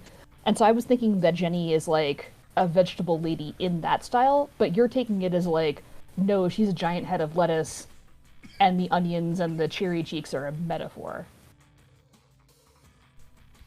Yeah, yeah. Oh, but we can have. I feel like we can have it both ways. Yeah, absolutely. But no, what? Now that I've absolutely seen these images before.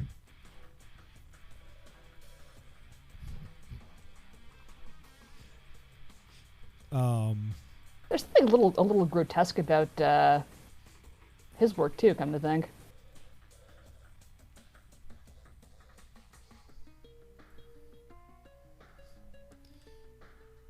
Just a little.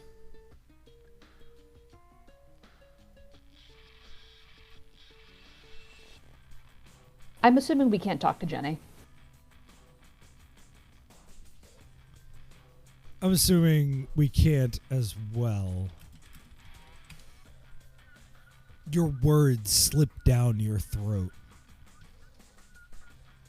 Oof. Okay.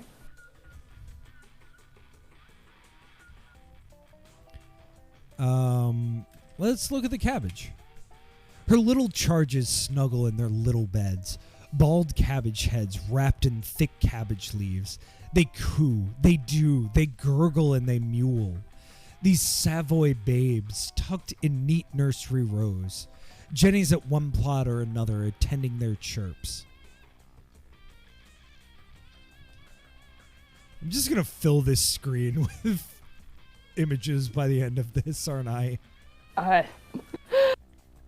Oh, you want to know something horrifying? What? So, you know Cabbage Patch Kids, right? Yeah, sure. Did you know that they used to have retail locations? I'm sorry, what do you mean like a retail location? So I have not experienced this myself, but I have it on good authority that the experience of getting a Cabbage Patch Kid at a Cabbage Patch Kid store, the same way that you go to an American Girl store to adopt an American Girl doll or, you know, a Build-A-Bear or whatnot, is literally delivering a baby doll out of a Cabbage Patch vagina. Capitalism, baby.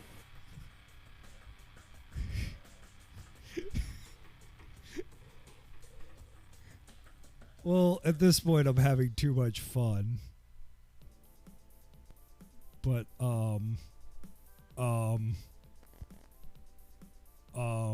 Don't think about it too hard. Oh, I'm definitely not thinking about this. I am emphatically trying not to think about this.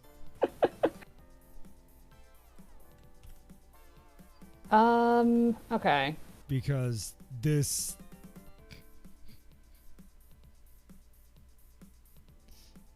Because I have found this. And I do not wish to have. This is going to be a fun video to put on the YouTubes.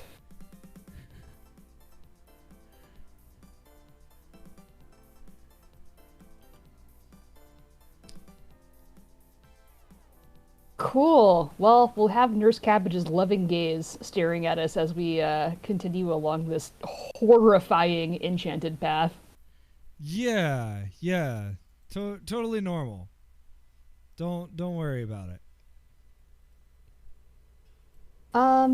Okay. Actually, you know, now that I say this, that must have been a deliberate reference, right? Like, I mean... We try to eat the babies. We can, if you so wish. Eat the babies.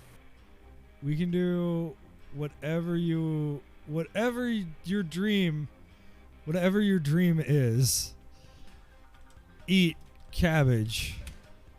Fasten one eye to Jenny as you pull a cabbage from a bed.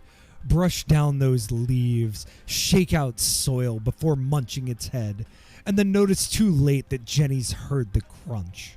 She's turned towards you. And what she does is smile with delight. What's her work worth without stomachs to feed? Go on and finish munching. You've her approval. Oh my god. You'll eat another cabbage, babe. Knock it about to loosen clods. Peel back the leaves around its face. Chomp down. Savor the crunch. No preparation necessary for a tender head this crisp and young. You eat another cabbage. Jenny won't stop you. Fair. Uh-huh. That God. was enough, like, true horror. Much like Violet, this is another one of those games that I played and enjoyed several years ago, and much like Violet, I am very glad that I did not replay it, because this is hitting different now. Yeah, I feel like if I was, and we've talked about like the different experience of playing it live and playing it like hearing the words out loud, and I feel like this would be a lot like Twine games for me, where it would wash over me, but I wouldn't necessarily like vibe with it. This is why I'm really excited that for book club it's Twine month, because both of the games that are on the list are very, I mean, you have said nothing but amazing things about Spy Intrigue. Ugh, a masterpiece. I played a very little bit of Pageant and loved every second of it. I just didn't have the mind space to like get through it other than to go, huh, that's neat. Oh, Pageant is great. I'm happy we're playing it after B too, because there are certain ways that it's obviously an homage, but it takes off on the frame. I think it's Dendry, not Twine. Yes, but it is. That is an academic distinction.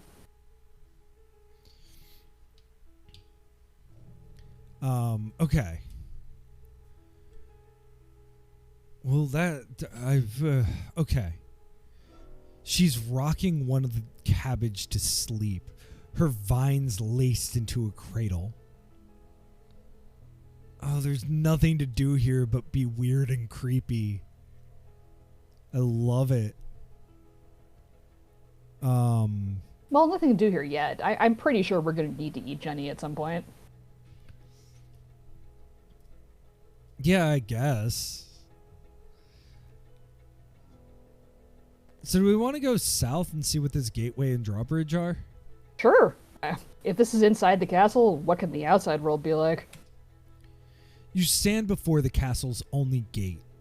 Though this passage must pass all seeking admittance or leave, whether they be the fairest or most squalid among us. Southward the great drawbridge is raised, held by a toffee chain. Walk northward, noble guests, to the courtyard. Slink eastward, servants, serfs bearing supplies, through that low kitchen door, all to their stationed ranks. Well, let's try to eat the chain. That seems logical. Yeah. X chain. Trace its line and you'll find that the chain feeds into a slit high overhead. Valiant trials aside, you'll never jump that high. Okay, so it's like super, yeah.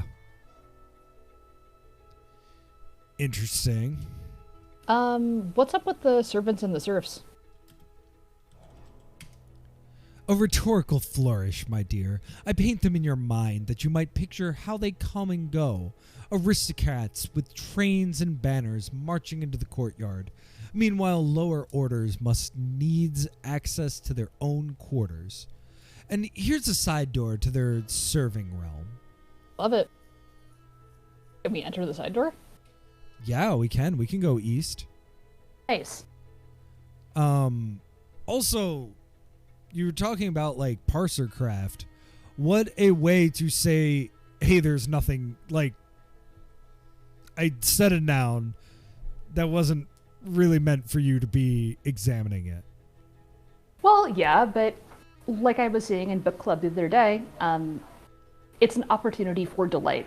It's an opportunity for richness, something that didn't necessarily need to be there, but adds a little bit of layer to the world. So we go east into the kitchen. A dangerous place.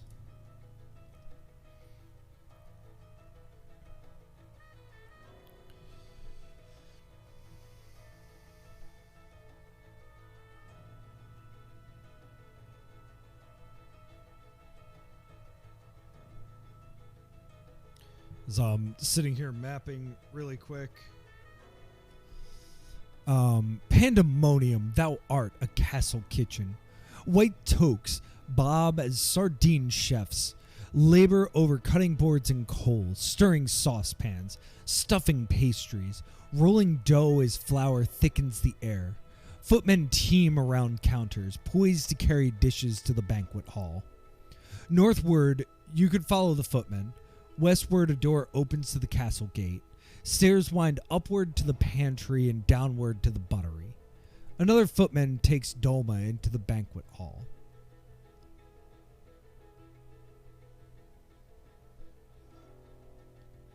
Okay. Yes. So north is to the banquet hall. I mean, we have to check out the banquet hall, right?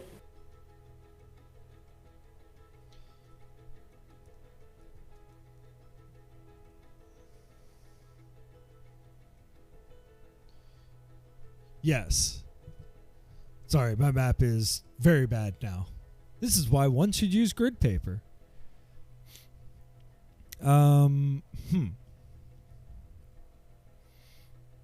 it was interesting. I was watching somebody play through some of the early Sierra graphic adventures, like the ones after Mystery House, but before all the classic Sierra stuff. And it was interesting to see how practiced his map making was, because he actually had a camera on his notepad showing him making the map. It was wild to be like, oh, is that how you're supposed to make maps? Because mine don't look like that. Yeah, we do have that.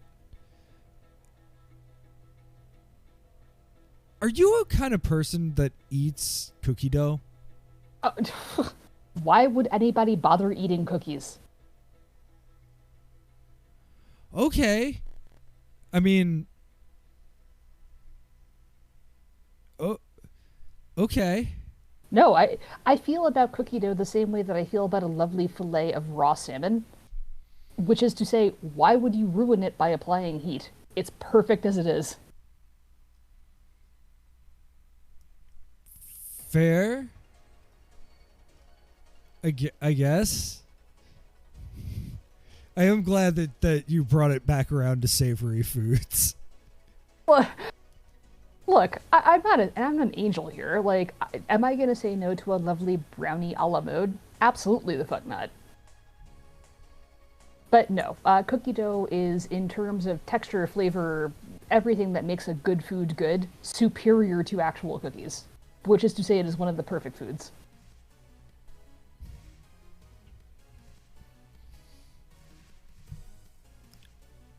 I am the monster that prefers cookies. They're crunchy. Okay. I don't have much else to go for it, but they're crunchy. So They're you're warm.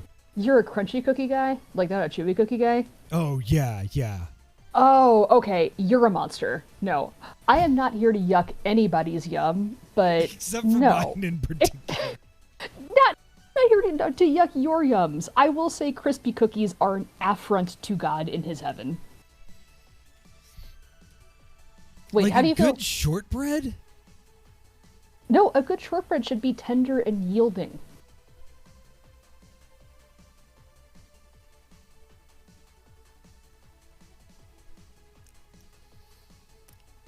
Oh, sure.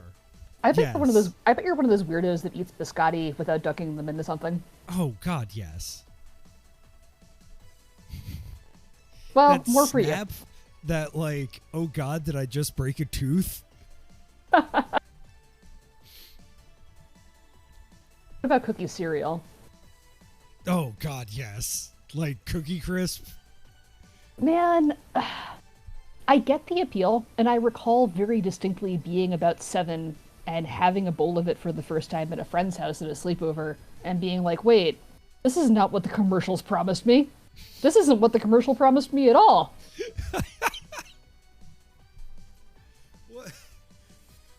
What were you promised but bad cookies? When you're years old, you don't have the conception that a bad cookie could exist. I grew up gluten-free, so I think that changes my understanding of cookies. Yeah, that's fair. Gluten-free, late 80s, early 90s. Whew. A lot of snack wells in your past. Oh, no.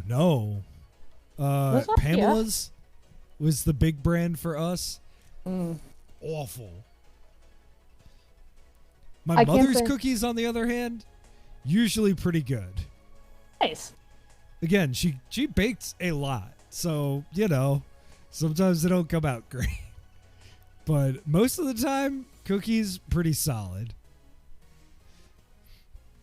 Like, because it was so much easier to just, like, bake a batch of cookies than, you know, spend, like, $19.95 on 9 cookies. Yeah, I'm with that.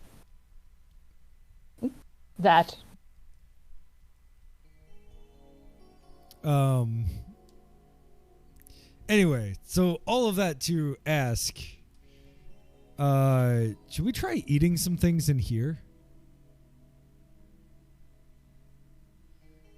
Like, what if we ate some coals? Or, like, some of these chefs? Also, to come back and set the scene here, we're in a bustling, steamy, chaotic castle kitchen, which is manned by a bunch of white chef hat wearing sardines, which is just a wonderful mental image. Yeah, let's eat a sardine. Yeah. Something we can all agree on. Why? This sardine's so servile that it practically swims down your throat. They've been trained well, these footmen have. Jump when they're told, even when it'll land them in a mouth. Not that this footman should be missed. Another's already arrived from the pantry. Are you telling me there's a fountain of infinite sardines? I want to go there. Come, footman, step right into these jaws. Yes, very good. That one slipped down as nicely as the first, and here's his stand-in from the pantry already. Another footman carries toast points into the banquet hall. Ghost points, you say? No sooner is one footman in your mouth than another scampers down from the pantry. All right, So what else? that seems like a hint. Oh, that's true. Yeah, we could go up to the pantry. I want to see. So, who are all of these sardines bringing delicious hors d'oeuvres to? Yeah. Gaze down the hall, and you'll gaze down a valley between smashed dishes. Above that valley rotates a bones chandelier. Below that chandelier stretches a table the hall's length, and around that table is ranged the Amuse-Bouche Quartet. Earl Escargot, Dame Demitas, Frypan Frederick, and Mistress Caviar. Tonight their plates are heaped with vol-au-vent, toast points, dolma, Pokerounce, and vinaigrette, spinach pie, botarga, and prefou. Southward, footmen stream from the kitchen. Northward lies the eastern tapestry. Earl Escargot tears into the prefou and tosses the platter. And this is what I was talking about with the economy of language, right? Or the kind of skillful use of avoiding is as a verb. It's not that the banquet hall is full of smashed dishes. Gaze down the hall and you'll gaze down a valley of smashed dishes, right? It's not a chandelier of bone, it's a boned chandelier. Yeah. It's all that, yeah, like the very standard writing advice that, you know, things should be active action verbs. Yeah, but like taken again to this like grotesquely heightened extreme. I'm sorry, I'm gonna need the descriptions of all 4 of these quartets. Oh yes. Let's start with the description of the whole quartet. Not always a quartet, but their 5th members retired. Earl Escargot is what you might refer to as a connoisseur. He's slow to chew, slower to swallow, slowest to admit satisfaction. He dabs his luscious lips after every bite with a napkin. His second tentacle roams around the table for more hors d'oeuvres. Garlic butter shimmers in every fold along his flesh. Golden, unctuous, tinged green with minced parsley swimming inside his shell. Mistress Caviar gobbles the botarga and drops the dish. Symbolism. I'm sorry, what was that? Cannibalism. Polism? I'm not... cannibalism. Cannibalism. Botarga... Botarga? It's dried and cured fish roe. It's friggin' delicious. It's karasumi, if you've had that. I have not. That sounds really good. Yeah, so conversely to my position on sweets, put literally any kind of salted pickled fish product in front of me. I am down. I love it. I mean, roe is top tier. Any roe is top tier. Yeah. What's your position? What's your position on escargot? It's fine. It's mostly butter. Yeah, agreed on that. I mean, it's one of those things that, like, if it's on a menu, you kind of have to order it. I mean, if someone puts it on a menu, but I'm not... Although, snail salad is really good. That's not escargot, but, like... What, like sea snails? Yeah. Yeah, winkles. No, those aren't the same thing as winkles, but they're related. Yeah, escargot they're fine. But, as you said, if you dunk anything in delicious garlic butter sauce, it's going to be good. Yeah. Great. I wasn't even anticipating this when I suggested this game, but this is an opportunity for us to unload all of our food hot takes.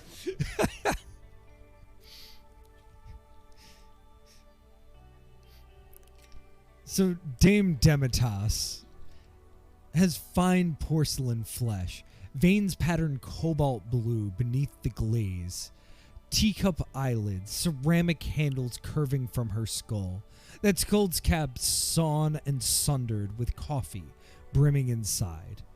Meet the magnificent Dame Demitasse. She exhales steam, roasted aromas, wooden, malted, floral, toasted, waft around her place at the table. Perhaps each time she lifts her arm, her china chips a little more, joints delicately splintering, but no beauty was ever forged without pain poured into the crucible. A footman delivers devils on horseback to the table.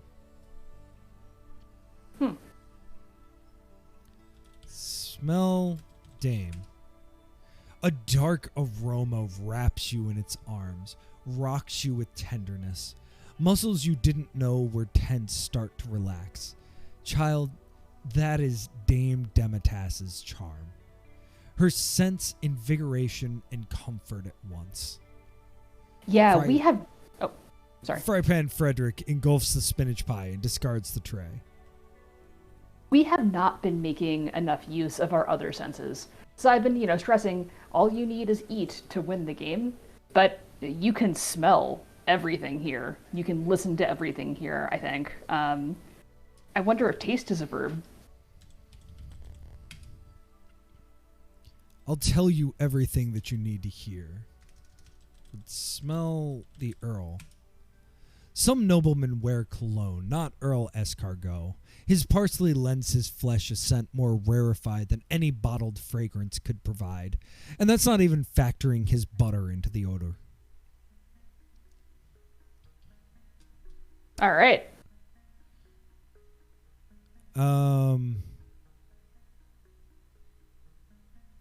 No, I did not choose to stop reading the random text at the bottom simply so I didn't have to say the name of that dish one more time. This is a safe space.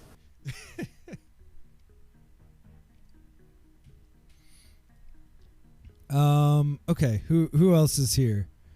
We've got Frypan Frederick. He's a hopper, Frypan Frederick. Each limb, each finger a breaded frog's leg. Why, even his head is a breaded frog's leg, sticking from a roughed collar whose starched fabric has gone translucent with grease.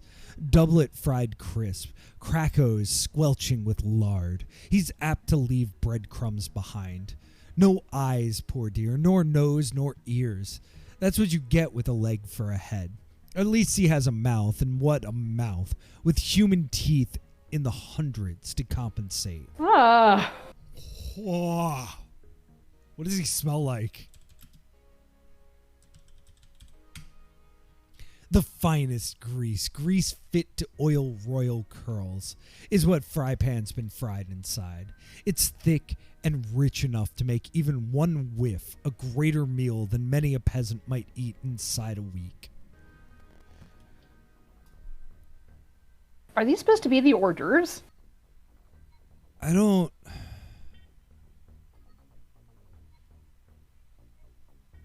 No. Well, maybe, but... Oh, wait. What was that first thing? What was the first boss again? Like some kind of pastry? Yeah, bread with honey. And pine nuts. Like, I don't think it's meant to follow in, like, the, Oh, actually, that'd be quite clever. So you don't have to follow the order of, like, a meal, soup to nuts, as it were, right? Mm. But it would be cool if,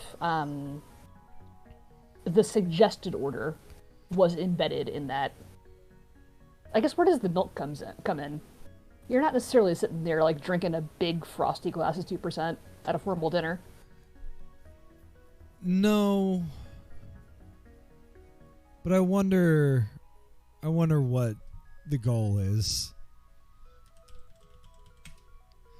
A glob, a glimmer in her seat, row oozing to absorb hors d'oeuvres. You'll recognize no single silhouette in Mistress Caviar. She shifts into whatever shape commands the highest bid. Black beads, brighter than diamonds, sparkling beneath the chandelier. Arms coalescing when she needs more limbs. 100 sturgeon gutted would not yield 1/100th her measure. She'd snare a Tsar's heart with her champagne laugh. What a fucking line. God damn, Chandler Groover. She'd snare a Tsar's heart with her champagne laugh.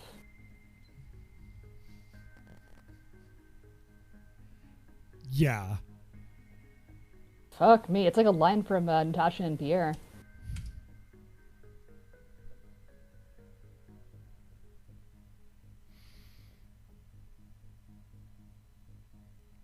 Oh, there's the chandelier. Oh, yeah. Duck fat drips from the chandelier, rendered most marvelous into candles whose wicks flame green and knock shadows onto the walls. Each burns up upon a rib's snap tip, splayed from a keel anchored to a wishbone, and that wishbone hung from high waffled groins.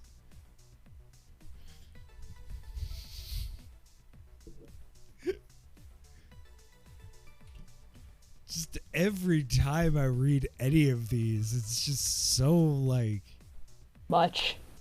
perfect in how it's descriptive. It is, in one way, beautiful in most cases. And in other ways, just truly disgusting. I lack words to describe how painful the thought of, like, just one sentence. Each burns upon a rib snap tip, splayed from a keel, anchored to a wishbone, and that wishbone hung from high waffled groins.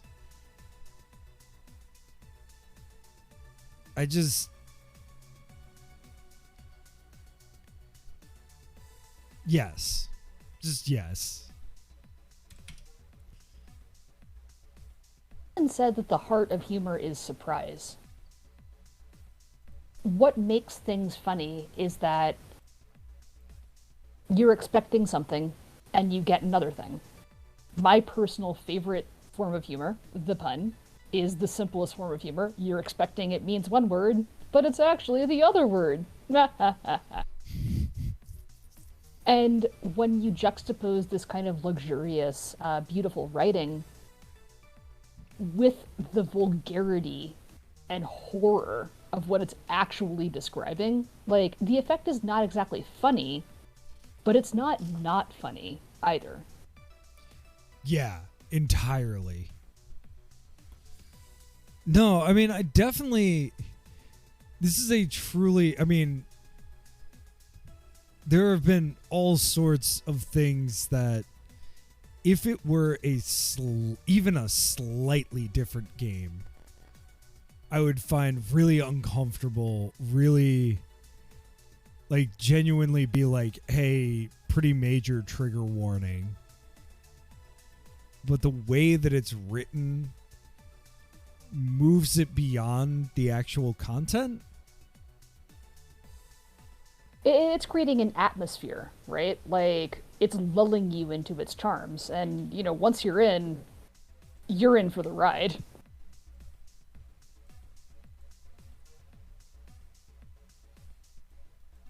Also, cucumber sandwiches are my favorite thing.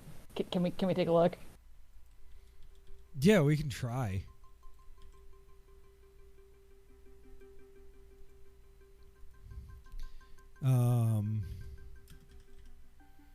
This is maybe my actual food hot take of the episode. The cucumber sandwich is the perfect sandwich. I will take a cucumber sandwich over a cheeseburger, and I am not even ashamed to admit that. So, like, what else goes... So, a cucumber sandwich is, like, soft, untoasted bread. And cucumbers. Yes. So, that is true. The traditional, like, tea sandwich, cucumber sandwich, not my thing. Like, you have soft cucumbers and soft bread. Blah, terrible. Once in your life, do yourself a favor, get a loaf of really chewy, nice sourdough, and some good homemade mayonnaise, and some nice fresh cucumbers, and slice them up real thin, put them on the sourdough, lots of mayonnaise, a ton of salt and pepper, like more pepper than you think you need. Like, no, more than that. And eat it. It is transcendent. It's perfect. Okay. Yeah, so it's like the same vibe as a perfect midsummer BLT. Yeah. Yep. Like, you know, 3-4 layers of tomato, like perfectly fresh lettuce, And Like, some. yeah, and then the bacon doesn't matter. The bacon is there for crunch and salt. Yep, the bacon is seasoning. It's really a tomato sandwich with some bacon. Yes. Okay, I could see that. I could see that. Like a perfect cucumber. Because, like, I think that's the problem. Like, cucumbers are usually sad. Yeah, again, American cucumbers, like, look, there are some things America does well. Jazz, cheeseburgers, other things too, I guess. But, like, English cucumbers are the perfect cucumber. Why do we even have New World cucumbers?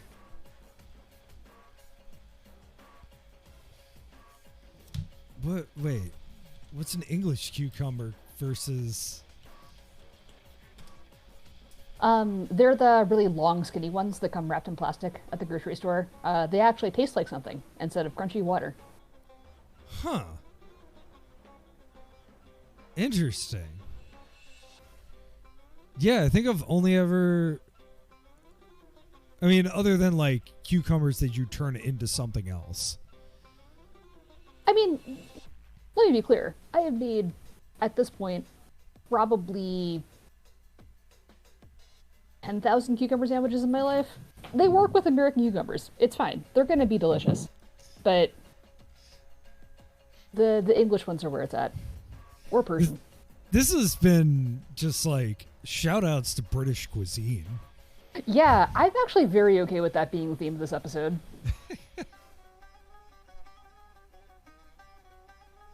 Alright, so we have pickles and samosas, chorizo queso, devils on horseback, which I don't think I'm familiar with.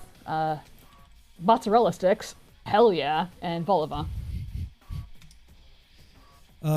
Devils on horseback, pitted dates creamed with chutney, bound in well-marbled bacon. Huh.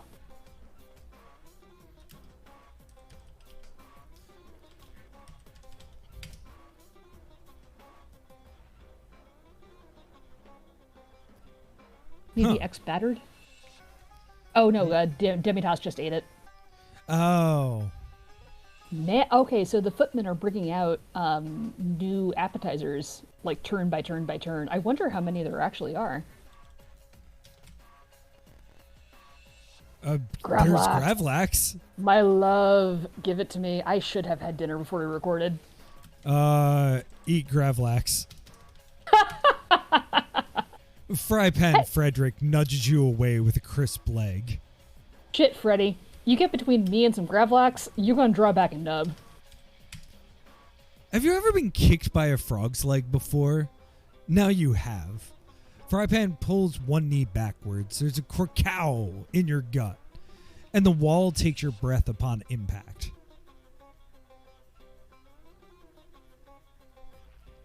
Interesting. So we can't eat them.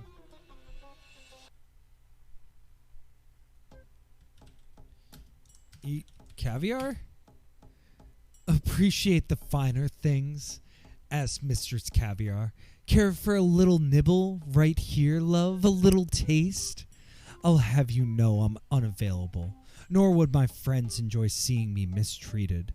We'll stick together long as we've hors d'oeuvre to eat. Okay, so we clearly need to go to the pantry and stop this endless flood of sardine footmen.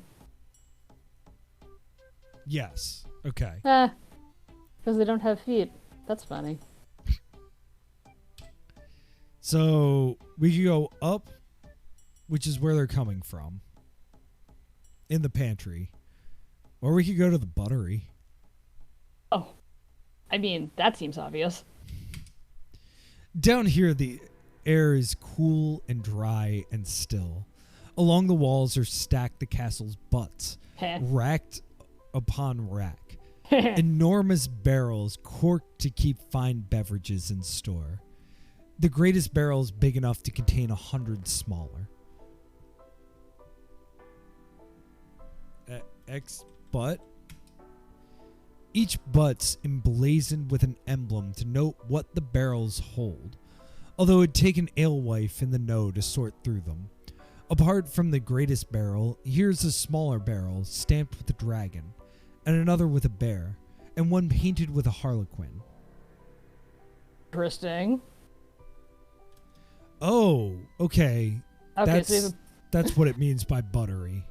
we have a potion of fire breathing, a potion of giant strength, and I guess a potion of clowning? Try X-Dragon. The dragon on this barrel is long and snakish. More worm, bearded and lacking wings. It's painted in green pigment that's faded toward gray. Whoops. This barrel is more than blazoned with a bear. The animal's been branded straight into the butt, burned with black ashen lines. Posture, Staten.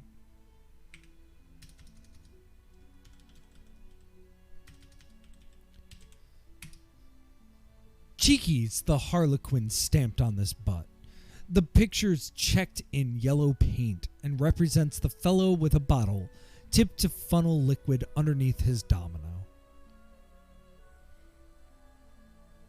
Well, J-Ram, are you a dragon? Are you a bear? Or are you a fucking clown? You know the answer to that, my friend. Why do you even ask?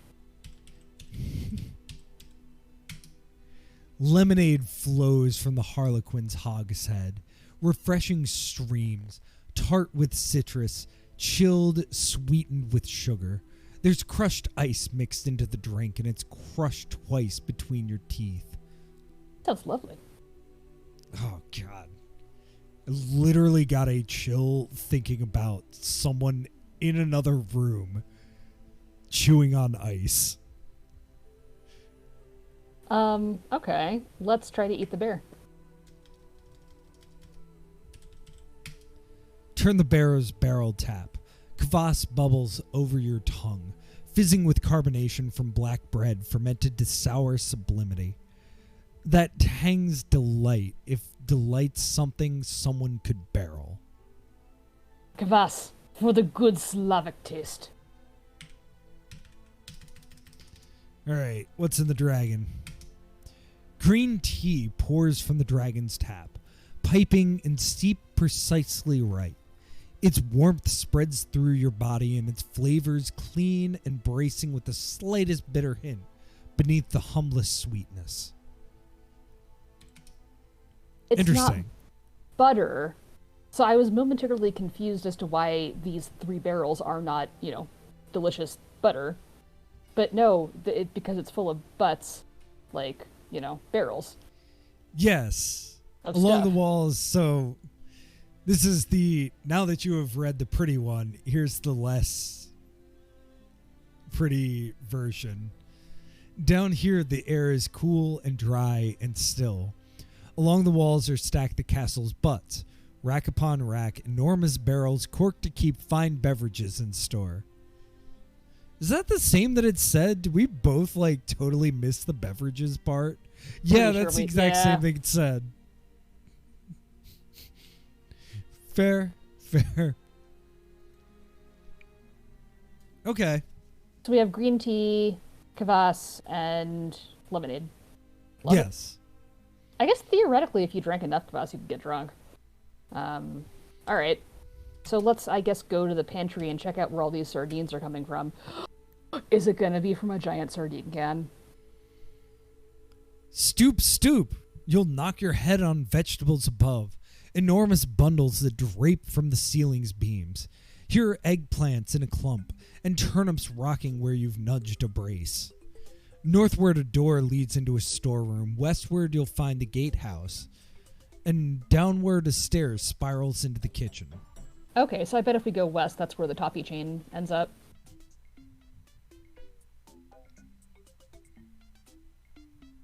Potentially.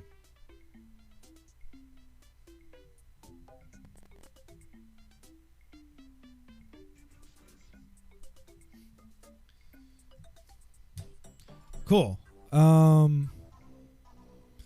Well, you know what's one of the worst vegetables to eat raw? Oh, God. Consider the eggplant's impressive purple. Admire its glossy skin and its smart stalk.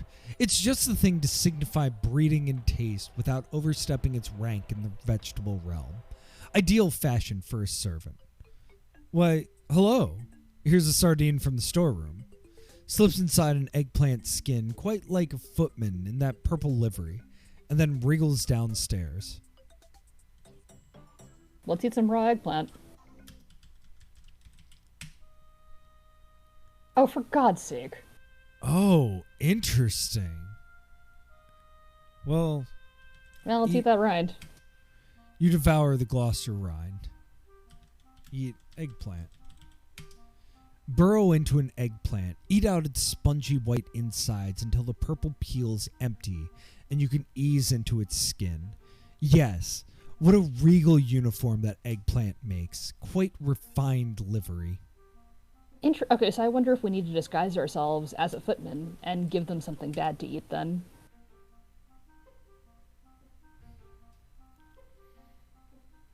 The purple eggplant suits you well. One might mistake you for a vegetable. You wear its skin with such swaggering confidence. Only mind that you don't trip on the stalk. What ends the stalk on? Okay. Fair.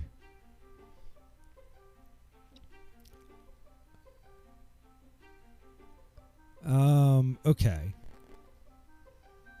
We have turnips as well.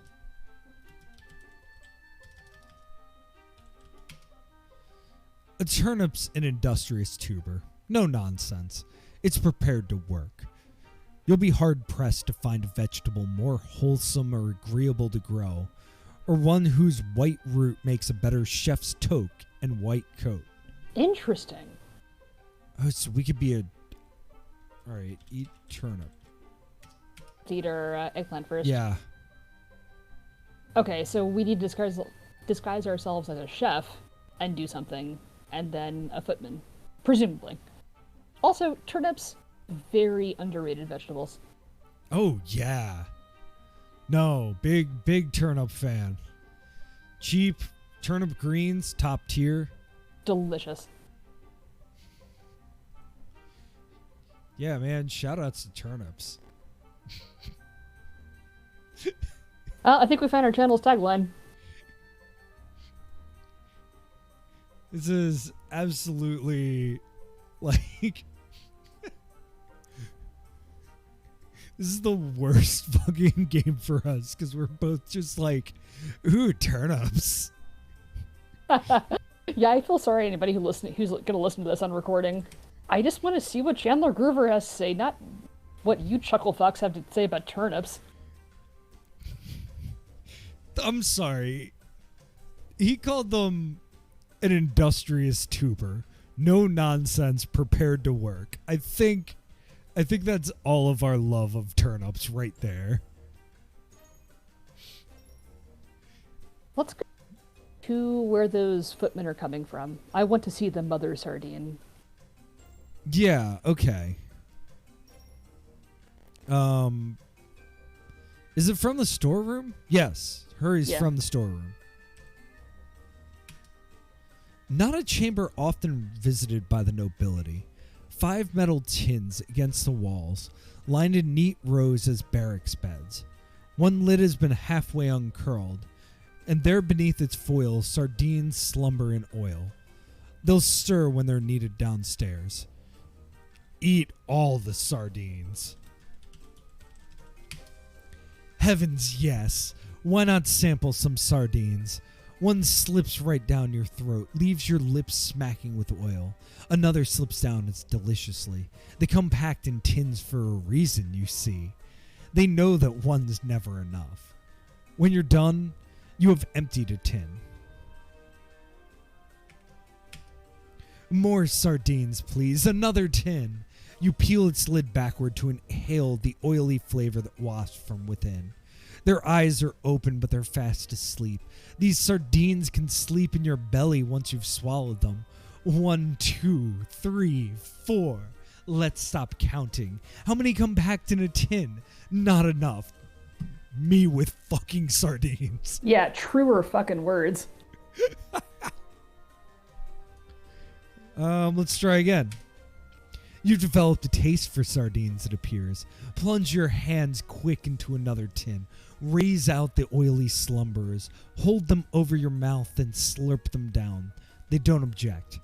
They're perfectly content to serve someone. Now here's another empty bed. My, at this rate you've eaten the room. Another tin unlidded, more sardines pulled from their beds, and more smacks from your lips with each swallow. Your cheeks are speckled with their shining scales. Your tongue quivers with salt. They are a most addictive dish. Over your shoulder goes the empty tin. At last, the last tin in the room. Savor these slumbering sardines. You'll have no more from this storeroom. Peel back their metal lid with tenderness. Observe their skin when you lift them aloft, how it glistens. They disappear into your mouth, tails sticking through your lips till you swallow. Rattle the tin for more. You'll find none left. Now lick the oil from your fingertips. There, you've finished. Okay, well that solves that problem. 5 metal tins lie scattered here and there, their lids unrolled, insides licked clean. You could shake them turned upside down without dislodging any more sardines. Someone, it seems, has had a little feast. Okay, well we did that.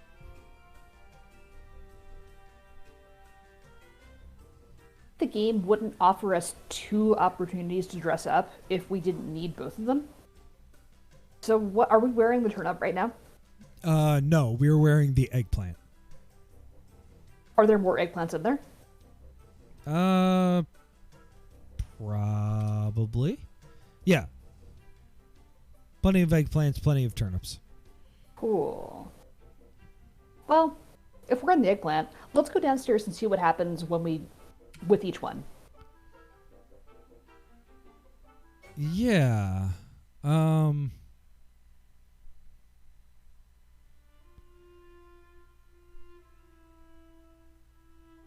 We could eat sardine chefs.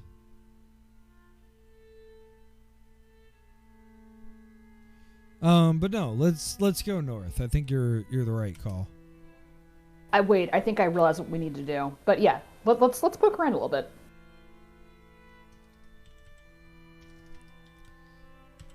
Eat Dolma. Extract your grubby fingers from our feast, exclaims the Earl. Okay. So we can't eat that.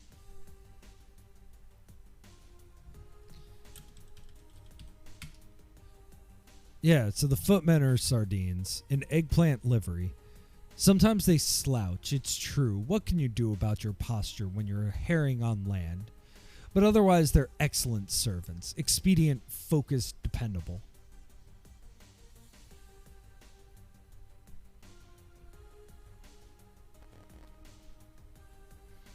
Huh.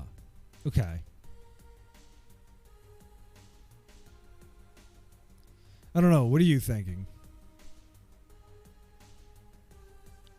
I'm kind of at a loss for what we should do now that we're dressed like a footman. She said we're all going to stick together as long as the hors keep coming, which is frankly same. So say we all. So I think we need to stem the flow of food from the kitchen, which I imagine means eating the chefs and or waiters. So if we eat a footman, they weren't enough. Of course not. There's sardines in the storeroom.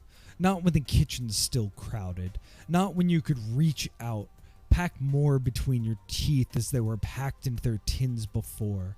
They've caught on now. Too late. They'll not escape. Footmen flop toward the door, but you grab tails, raise them aloft, drop them into your mouth as you seize chefs thrashing over saucepans, across rolled dough. Their bulging eyes bulge even more. Their lips glub open in panic. When your lips close, however, that's the end. Nobody now remains to tend this kitchen's hearth or knead the dough rolled out on the countertops. Neglected saucepans cool. Flour has settled on the floor, tracked with footprints.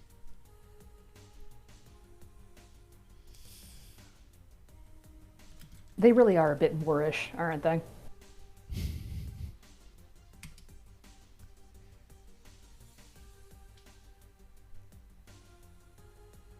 Oh, dough, plain as you are, lumps clumped across counters. You're the clay from which masterpieces rise, miracles spring. You're raw, potential, ready for kneeling. Kneading. We probably can't knead the dough. Can we eat the dough? That's a terrible idea. Go on and pull a glob to taste. It stretches before breaking from a lump on the counter. Somewhat moist, slightly sticky, with a pronounced yeast flavor. Okay. What happens if we go in the banquet room now? We're the only waiter left. Oops. Oh dear, where are the footmen? Asked Earl Escargot. They've disappeared. At this rate, we'll finish the last hors d'oeuvres any minute. I must eat more. I can't stop now. Oh no. So I think we need to go leave them alone for a while, and then we can come back. Oh, do they start to eat each other? That would definitely be in the tone of this game.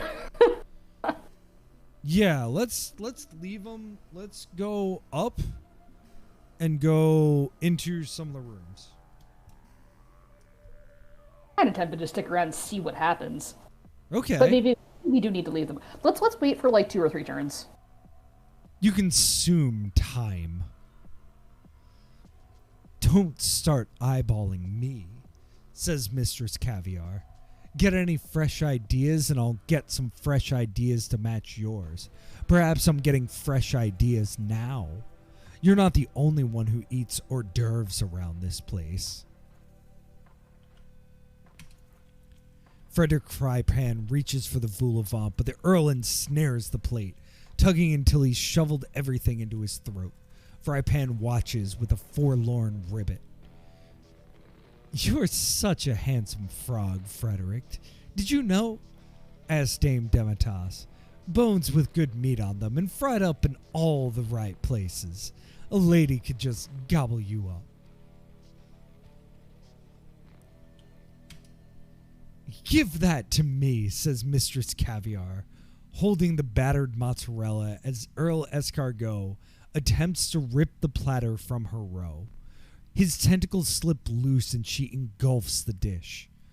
Oh, without hors d'oeuvres I'll starve, the Earl exclaims.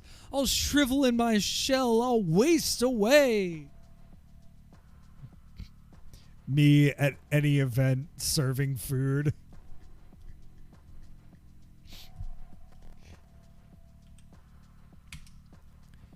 Frypan Frederick leaps for the devils on horseback, but Mistress Caviar's already nabbed the plate, and then Dame Dematas steals it from her, and then Earl Escargot slaps it from underneath, and it sails through the air to land in Frypan's jaws. What well-developed muscles you have, Frederick, says Dame Dematas. Plump, juicy legs, simply bulging. No wonder you eat so much to maintain your strength. Stay there, commands Dame Dematas. Don't hop, Frederick. Don't move. There's your cue, Frederick. Hop. Hop for your life. She snatched him by one pointed toe, stabbed shards through his krakow, her arms cracking as she drags Frypan over the table. His battered fingers scramble for something to grip. Plates clatter to the ground, and now there's an ear-splitting splinter as Dame Dematas opens her jaw. Look at those jagged porcelain fangs. Frypan Frederick looks close enough when they chomp down around his breaded head. Oh, God. She's barely the briefest moment to wipe her fingers clean before Dame Demitas finds her handles gripped by two tentacles.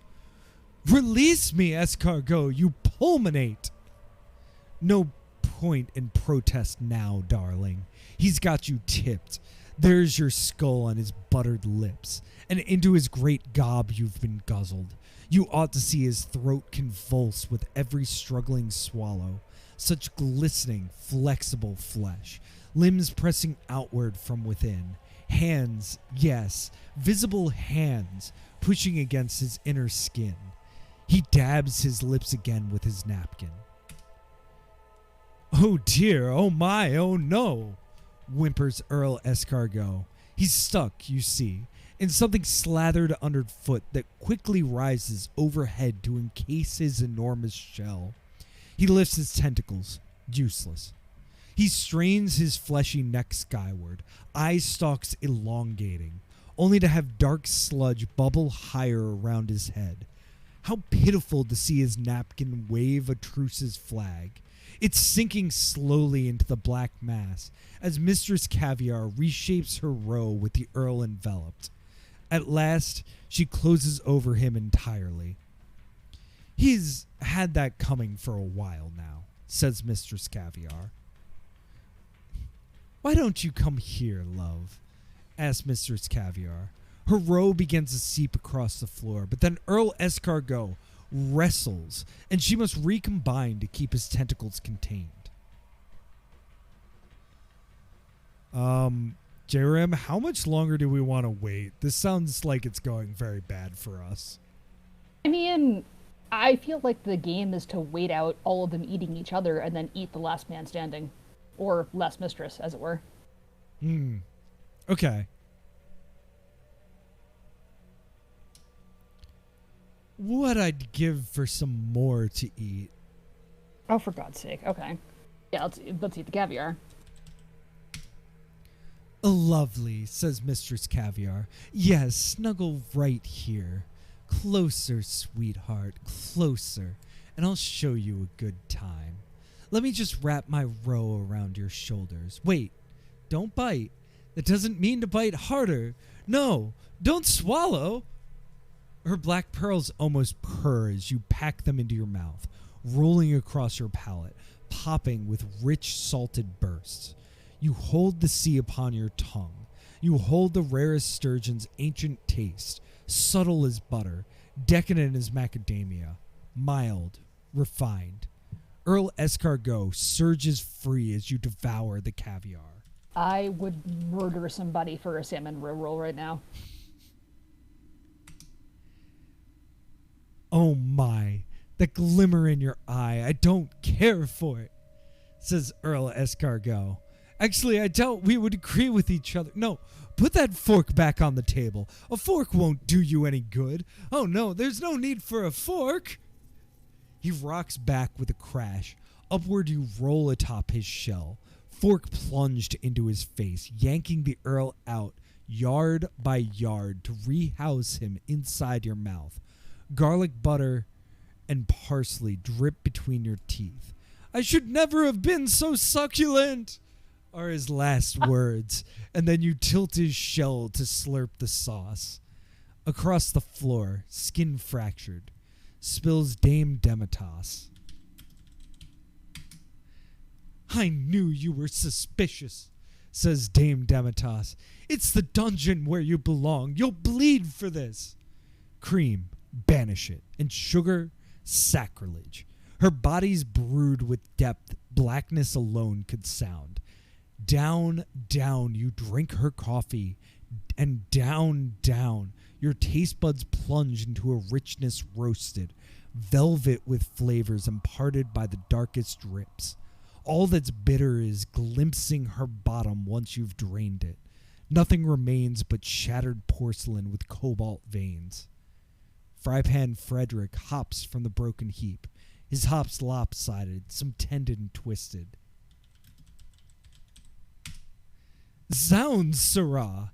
How you leap even limping. Frypan's reluctant, as you may well understand, to have himself swallowed again.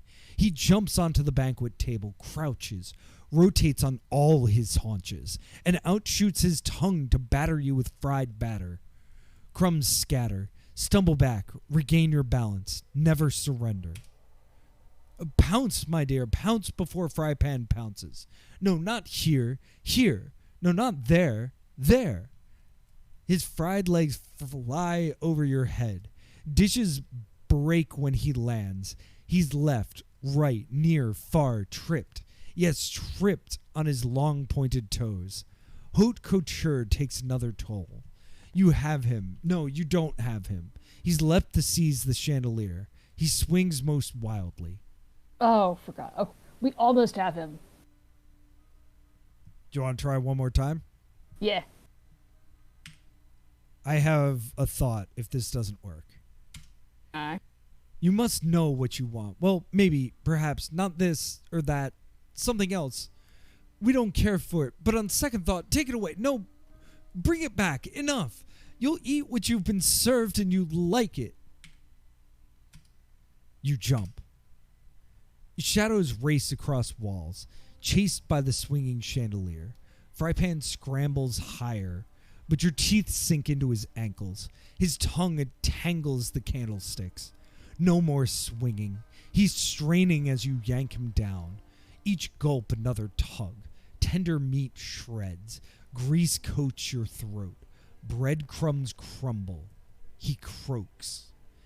Into the banquet hall crashes the chandelier.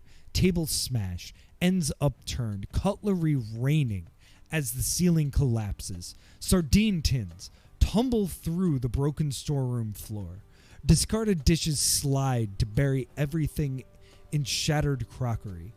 And out you topple into the kitchen, still licking Frypan's grease from your fingers. With that, we do hereby adjourn this evening's meeting of the Amuse-Bouche Quartet. Second course eaten.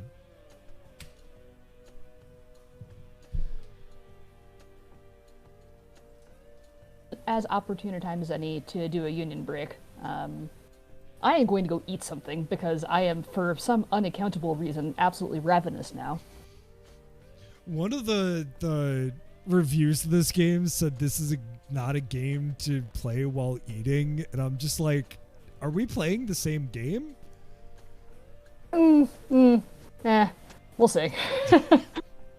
Like I said, there are two puzzles that have stuck in my brain since I played this, and we haven't gotten either of them yet. So let's take a 10-minute and come back and maybe try to eat one or two more things. Yeah, I'm thinking one more course and then we can finish next week. I like it. Perfect. All right. See you all in 10. All right, toodles.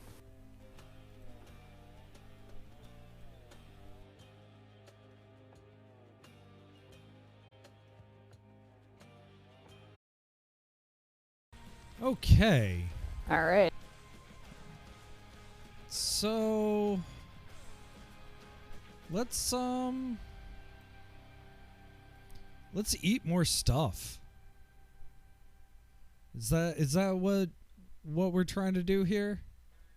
I don't know, man. It kind of feels like the whole point of this game isn't really the food. No. Let's go eat a lettuce lady. Okay, you want to try eating the lettuce lady? I mean, she's definitely one of the bosses, right? Because we have the cow and the lettuce lady. Sure. We can also, so we're in the kitchen right now. We can also go up and over and try to eat that chain. Ooh, yeah, that's a good call. So let's do that first. Yeah, at the very least, that'll open up another area. So up to the pantry, west to the gatehouse. Through a narrow window, there's a view across the moat, and through another hole, a chain with toffee links holds the drawbridge. At a table slumbers a Havarti guard with a swordfish propped next to him. Perhaps those bottles at his feet have something to do with his snores. Westward lies the garderobe, and eastward the pantry.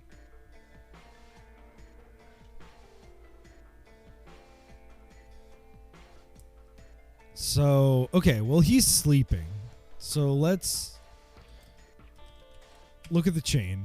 Here's how this arrangement works. When everything's all clear below, this chain's unwound to lower the drawbridge. Right now, it's coiled tight to keep the drawbridge closed. Eat the chain. Before you bite the toffee chain, the guard stirs from his sleep. What time, Sir Jarlsberg? He yawns. By God's bones, root beer fogs the faculties. First he blinks, and then he rubs his eyes, and then he blinks again. Takes him a moment to register what's happening, and then he seizes his swordfish. Intruder, he says, and he swings. I really have to wonder if subverting God's wounds into God's bones is a food pun. It has to be, right? Oh, gosh.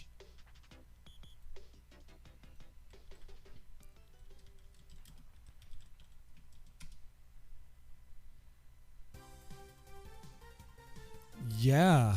Oh, no. Apparently it's a common-ish thing.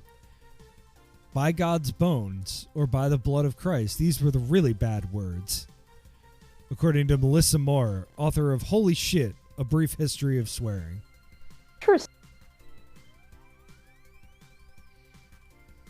Huh. Maybe Swordfish? God's wounds is the minced oath. Yeah, I think eat the swordfish. Your throat's a sheath. You catch the fish in your teeth, engulf its pointed nose. Right down it goes. Its swashbuckling days are at an end. Oh, bother, says the guard. Fiend, I'll fist fight thee then. He winds his lactose fist to box your face.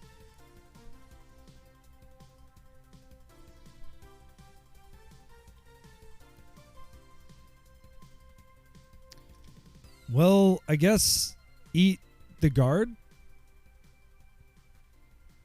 Seems logical. I want to look at the guard first. He can't stop hiccuping.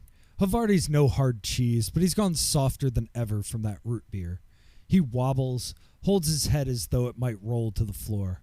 Why, sir, this is no state to man a post.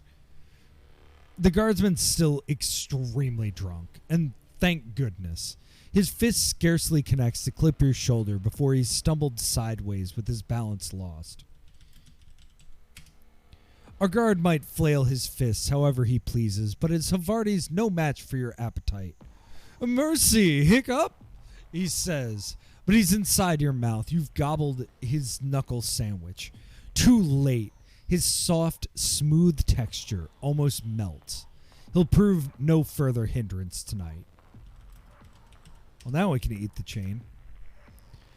This toffee chain won't yield without a crunch.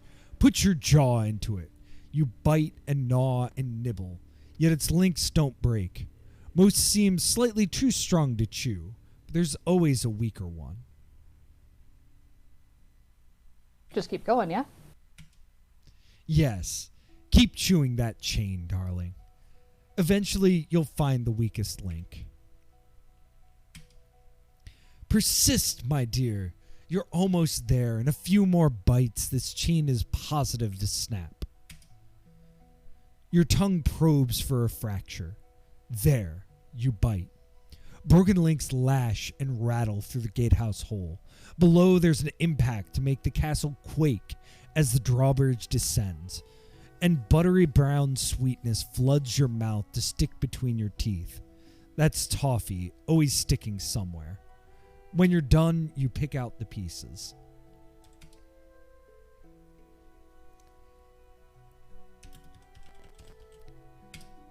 Looking at the bottles, it seems there's been a tipple here. Root beer bottles lie scattered, drained to their last drops. Shame's not something the castle guards imbibe, apparently. Eat bottles? Alas, when you lift a bottle, not even the thinnest stream drips from its neck. Chew on the gross sugary wax. Do you not like toffee? No, toffee is one of the few sweets that I will actually go to bat for. It actually tastes like something. Fair. No, I was thinking specifically of nickel nips. I think was the candy, where it's basically just like a little wax bottle of sugar fluid. Oh God, no, not wax bottles. Are you supposed to eat the wax? Like what? I mean, if you expect children not to, you're in the wrong line of work. It's just wax. It's so gross. Okay, so we can't do much with the root beer. Okay. So let me just take a quick inventory. We have the lettuce lady downstairs. We've eaten her children. Gross. We have a drawbridge that's now open. We have a cellar full of 3 kinds of drinks. Was there anything else? Have we figured out what's going on with the balance room? We got 1 click. I have a feeling more clicks are needed. Okay. And then that'll open the door to the north of the balance room. Okay, well, let's look around again. Sure.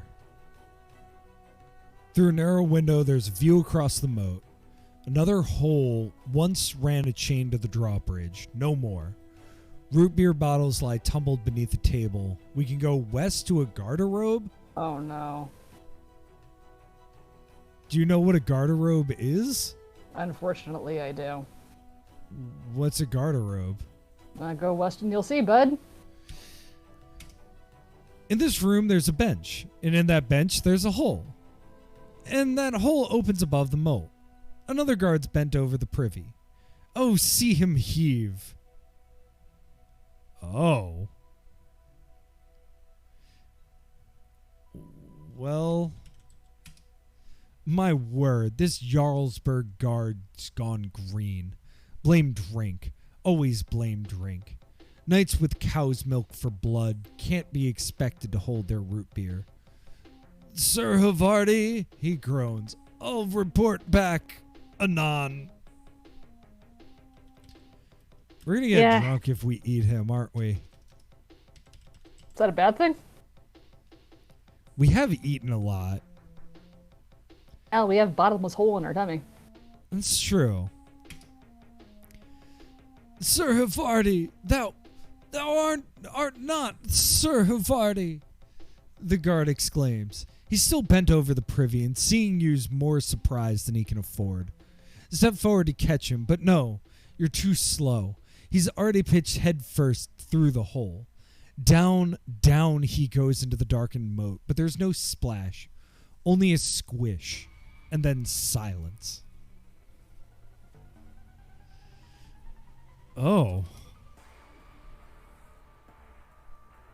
All right, well, we killed another guard. Can we enter the hole? That'll splash us into the moat. Yeah, that's where we want to go. Nothing but darkness down that hole, darling. You've nowhere to go but eastward. What if we try down? Oh no, my dear. Avoid the privy's hole. You wouldn't want to fall through like that guard and snap your neck. Fair. I feel pretty sure we're going to need to use this somehow. Alright. What are you thinking?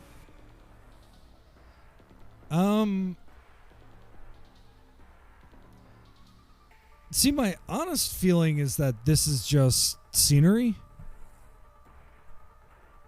But maybe not. Let's go east and down. No, east again and down. And then north. Oh, we can't go north. There's barely room to peer inside now that the ceiling's caved. Only rubble and smashed dishes still settling in pockets under the debris. This banquet hall will hold no further feasts. So, okay, we have to go west to the gate. We can go south across the drawbridge.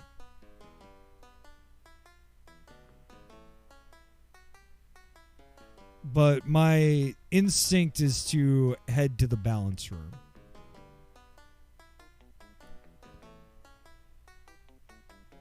But I think both ways are the right way.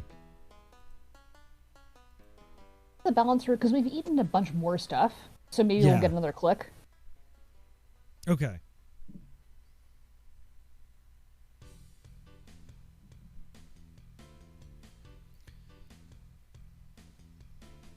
So what? Okay, which way? Walk northward to the courtyard. Oh, we have Jenny here. Do you want to try eating her while we're here? Such a weird statement. Weird game. Truly a weird game. Truly a beautiful mind that made this game. Jog after Jenny Lettucehead, will you? Perhaps you've got it in your mind to sample her salad, but you'll harvest nothing as long as she's hauling herself from bed to bed. Tuck in a cabbage here, arrange one there. She's on the move. Her vines whip wild at her sides. You're never close enough to nab a bite.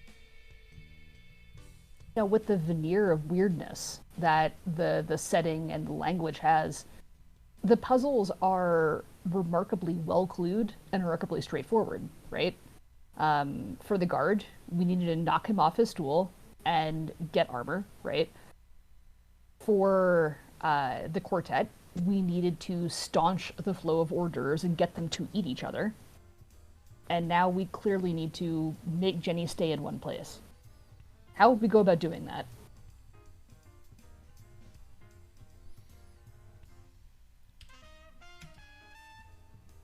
I don't know. It wouldn't be the onion smell. Can we even get back there? So. Hmm. Actually not a bad idea. Oh, but it dissipates in, like, what, 3 moves? Like 5? That's part of what I'm thinking. Okay, we'll come back to her.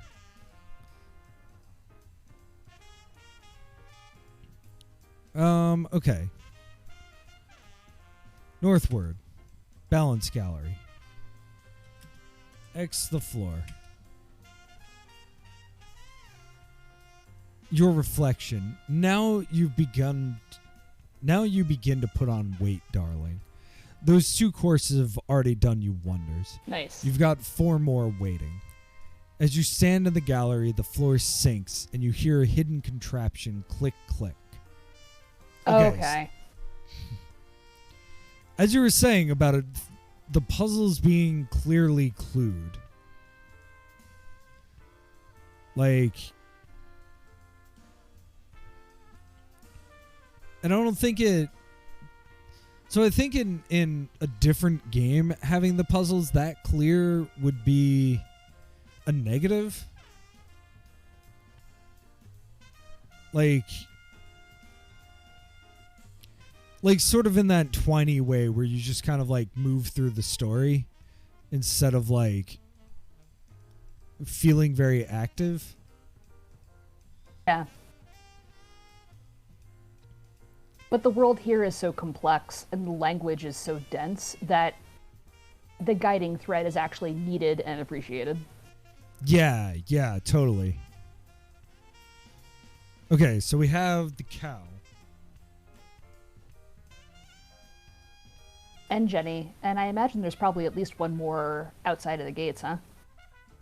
Yes. So do you want to try going outside the gates? I can't think of anywhere else we can go right now, huh? There is up all the way to the west. We have not gone. Okay. Dealer's choice. We're going to explore both.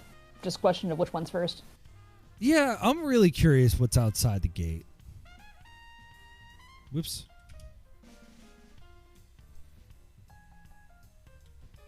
Gateway and drawbridge. Yeah, let's go south. Your footsteps crunch across the bridge. Wasteland blasted and bubbling with molten chocolate bogs. Steam rises to the stars. Across the fens, impaled at every angle, skewers thrust into the ground, the night sky silhouettes human corpses. This game? Northward, the drawbridge stretches back to the castle, and a downward scramble along its embankment would see you into the moat.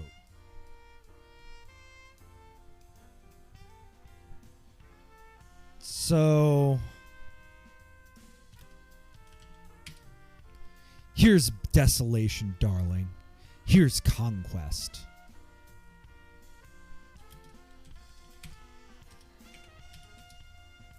Climbing vapors melt into the dark. The skewers are long and two-pronged. Skewers you'd use to spear fruit meant for gliding in a chocolate pot, but twisted with handles submerged, prongs staked skyward. You could not count their quantity.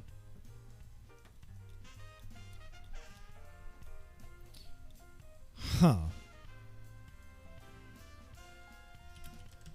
Well, shall we head down? Ooh, we have more corpses. They're not fresh corpses by any means.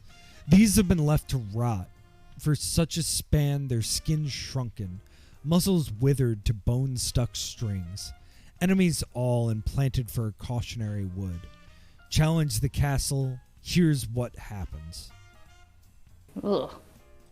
Eat corpses. You'd sink into the bogs. Best keep distance. Has it not allowed us to eat a corpse yet? Nibbled on a couple. We haven't, fully devoured one. Huh. Alright, so we scramble down the embankment. All the water's been drained, and now this trench is brackish with foul-smelling filth.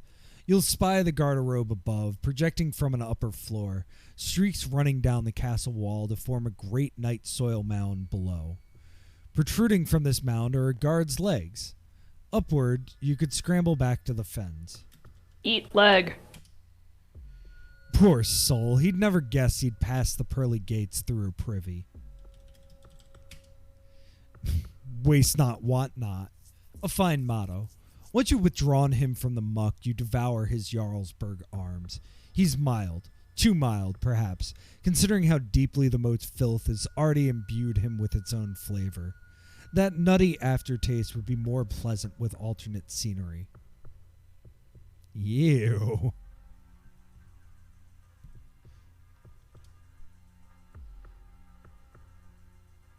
All that just to eat some poop-covered cheese.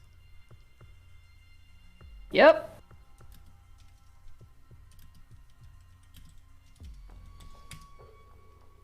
Droppings have splattered here for years, none too great nor too small to contribute. Don't suppose those alone sat in the garderobe made this summit. Pisspots and trash from every quarter find themselves thrown to the moat. It's a most equalizing muck.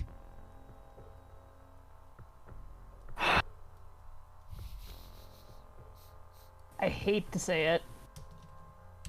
I'm pretty sure we gotta eat the poop. Praise all that's sweet, child. You're not a chamber pot. And yet, you've dug your hands into the filth and started packing down fistfuls. Feculent morsels dribble on your chin. Your cheeks balloon. Your willpower's commendable. Don't swallow, darling. Spare yourself and spit. Okay, so we have to spit the poop on someone. The cow? Would the cow appreciate that? Oh, no. What if it's Jenny? Oh shit, she is a vegetable. Up. North. North. Spit. Bend over. Yes.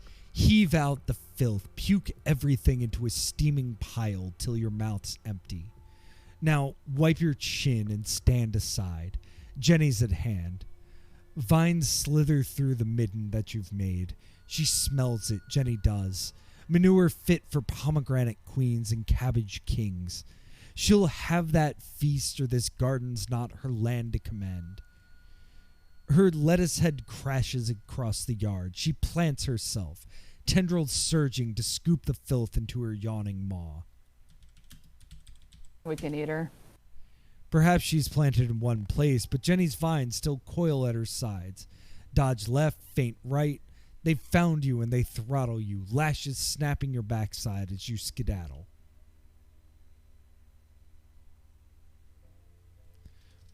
We wouldn't have to do it again. I hate this so much. I think we need to do it again.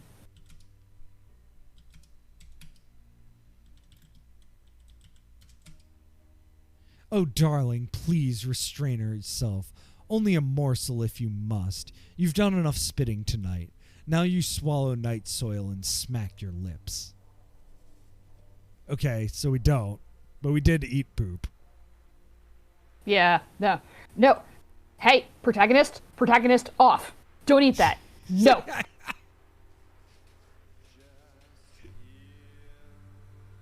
Bad protagonist. Yeah, cool. Up. Let's skip this as quickly as possible.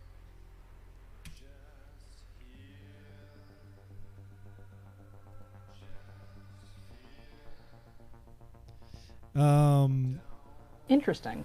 I would have. So we need to do something else. We've gotten her down in one place, and now we need to neutralize her key vines, I guess. Yeah.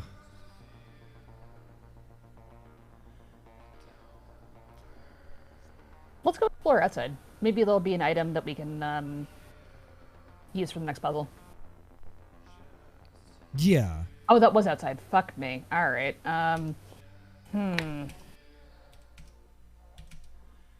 No, we can go up from the Western Tapestry. So we're in the solar now. Omelets carpet the floor. A brazier crackles merrily, surrounded by soft lard couches with marshmallow pillars. Less appetizing's that cage in the corner where a carrion crow hunches behind nougat bars, watching the room. Southward you'll find the Baron's cabinet. Eastward the scriptorium, and downward stairs lead to the Western Tapestry.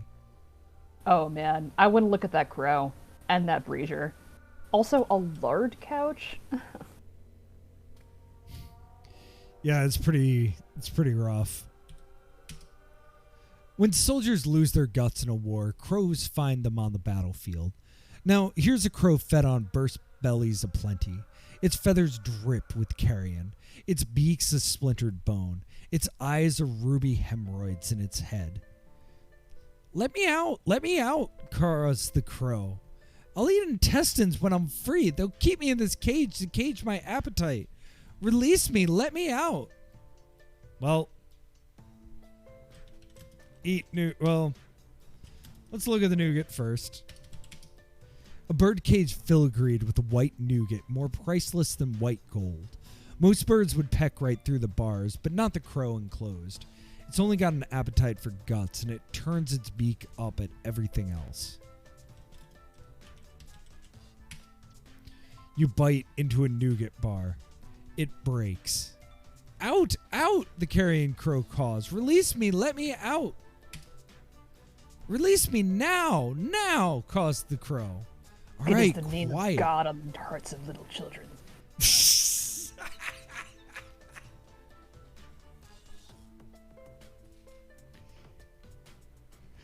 Well, I broke my coast.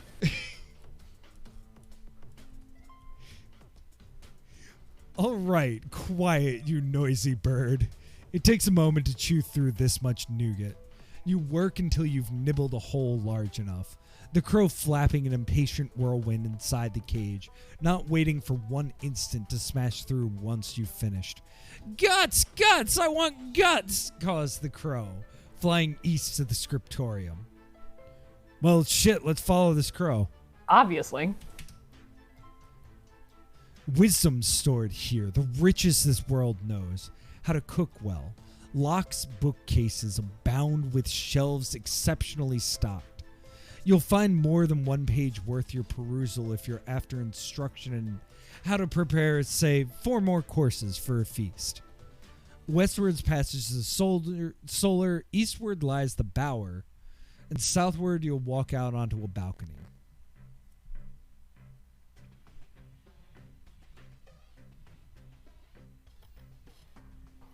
Well, Gods caused the crow flying out to the south. what's going on about diegetic hid systems? Let's check out those pages. Oh, wow. Yeah, I didn't even think about that. Do you want to follow this crow first, though? I feel like it's just going to fly out the balcony. It's probably worthwhile seeing where the crow's going. Mind where you put your weight when you look downward into the courtyard.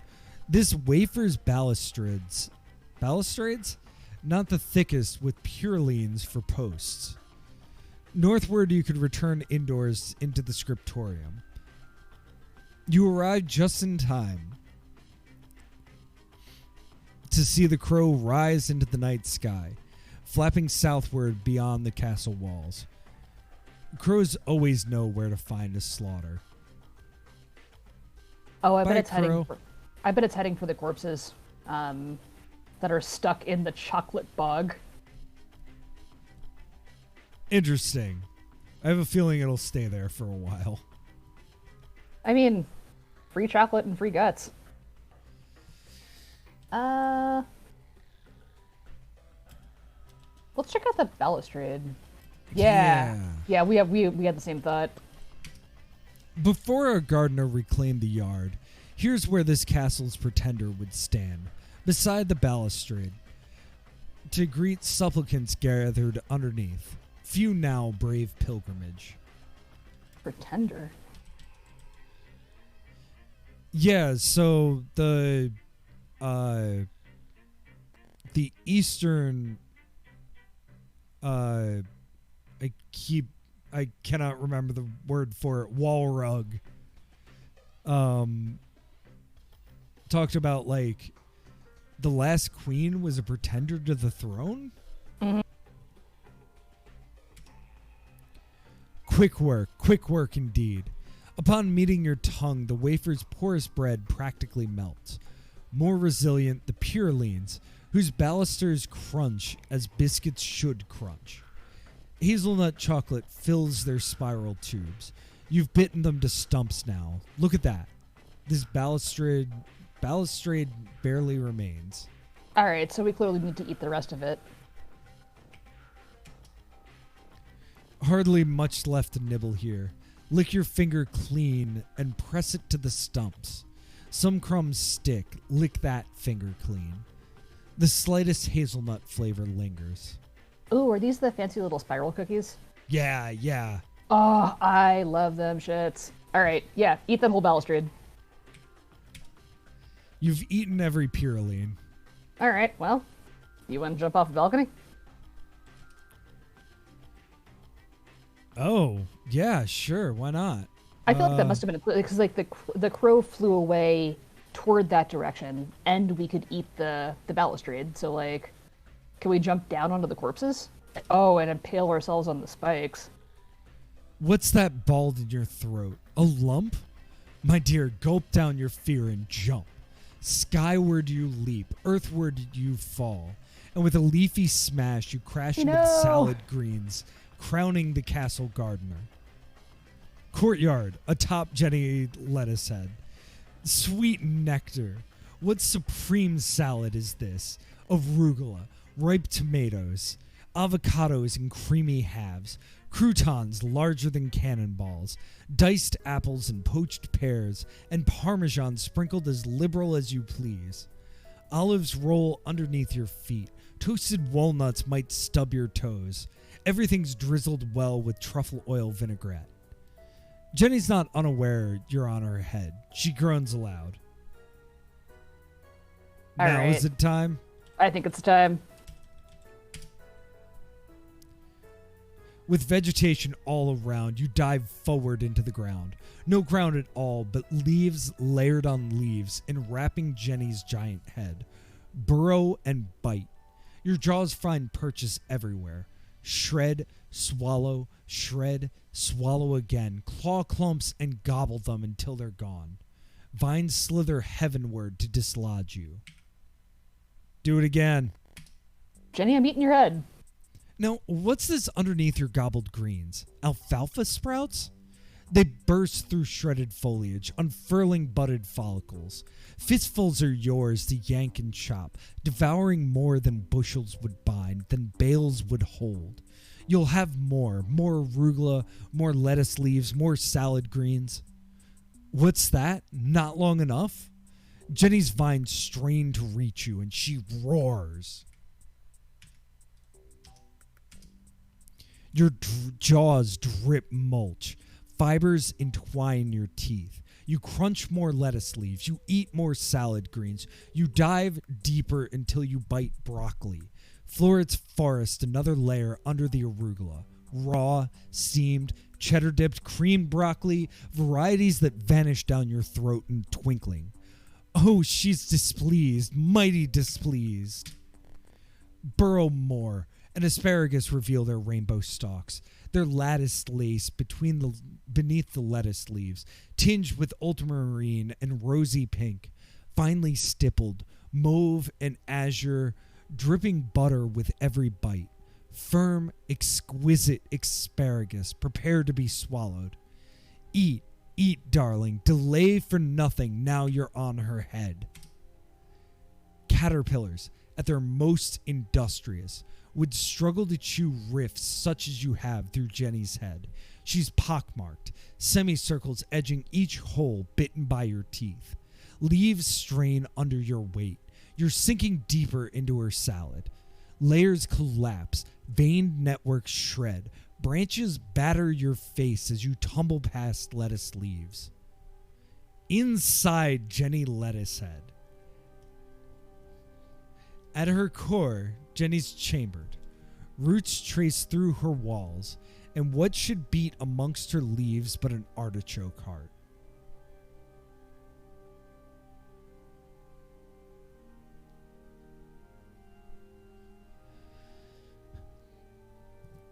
X heart. All that it takes to eat a heart. A bite. Good line. Veins for a vegetable. Eat every root's gnarled with knots. Do we want to eat the roots? We can try. When your teeth tap the bark, root beer bubbles onto your tongue. That's not how root beer's made. Gonna kill the goose that lays the golden beer, I suppose. On the bright side, it'll be good for the populace of the guards. That's true.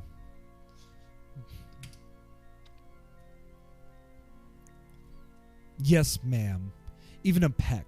A pickled pepper. Oh, god damn it. A pickled pepper peck. Enough to feed their little mouths. What I'd give for a pear. Apples. An artichoke. Oh, please, ma'am. Just one lettuce head. As you wish, my darling. Her heart is yours. Green torrents pour into your gut. Vines rooted to the artichoke you've devoured. Jenny's screaming. Her leaves heave as you gnash inside. Lettuce funneled into your throat. Your jaws chomping to engulf carrots, onions, and cherries. Maize kernels pop. Your arms are vinaigrette slathered, reaching to guide more salad into your stomach. She's reaching too. Her tendrils cling to trellises. Down they topple. Her vines enwrap the balcony. Down cracks the balcony. She drags cabbages wailing from their nurseries. Vegetables, fruit, The garden's gone. One final vine flickers outside your lips until you slurp it down and burp and contemplate the silent night. Third course eaten. What was once a garden's now nothing but parched soil. Through a quadrant above, you can see stars. Stars glitter against licorice darkness. Clouds veil the moon. Yes. Eat stars. My dear, you'd eat a star? Well, normally it's not allowed, but everything's exceptional tonight. Here's one just plucked, dusted with firmament sugar. Open your mouth. Now, hold it on your tongue. Let it dissolve.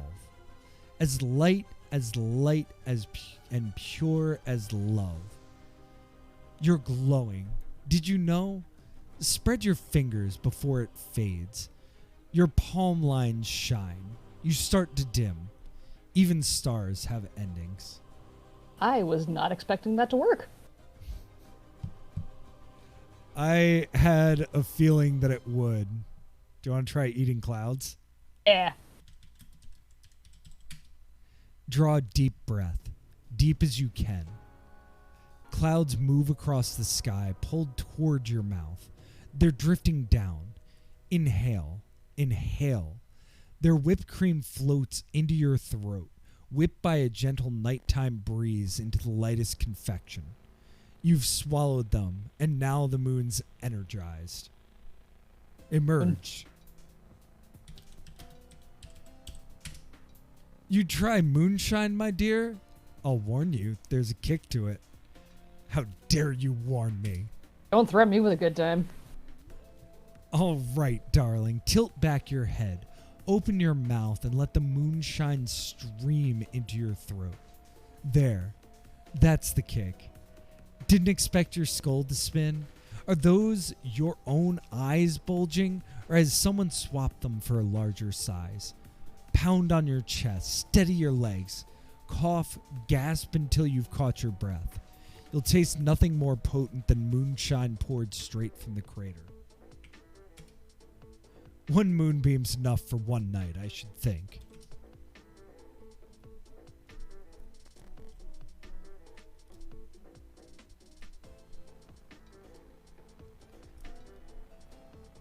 That was a lot. We just ate somebody. We just several somebodies. And also snowballed shit. Yeah, we did that too. Yeah. This is feeling like an opportune time to call it. Yeah, I tend to agree. I mean, normally I say thanks. I'm not sorry. Yeah, this...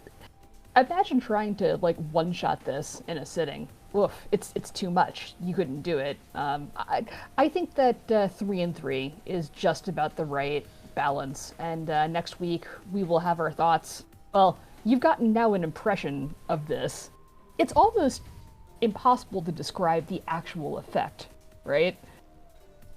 Yeah, no, I can see in a competition setting, and I think we've touched on this before, like why competitions are like kind of limiting, because you're so burnt out by the end of it. Oh yeah. Like there's no way. Like I thought 70 something was like a lot. Apparently, you know, even a couple years ago, it was like 100 games. Like, how do you even play half of that? And I could see with that drive to push for, you know, finishing this in 2 hours, it would be just unrelenting. Like, kind of, this is a weird pull and might not make sense, but like Like a lot of that sort of expressionist kind of music, like Albert Eiler, or like Peter Brotzmann, or like Glenn Branca. Like these, I think Glenn Branca is maybe one of the best examples of this. Like, he has a multiple hour long symphony that is literally hundreds of electric guitars all doing different things, and not like wailing, just like doing counter rhythms and stuff like that. It's wild music. It's really, really interesting, but it is a lot to take in one sitting. And then to think about that, like, you know, he'll do like 2 or 3 of those symphonies over a show. That is kind of what this feels like. And I think it benefits from taking that break. Of sufficient richness will demand that space from you. Yeah.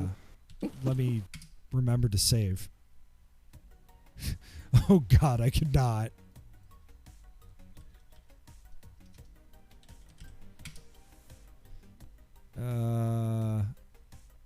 Yes.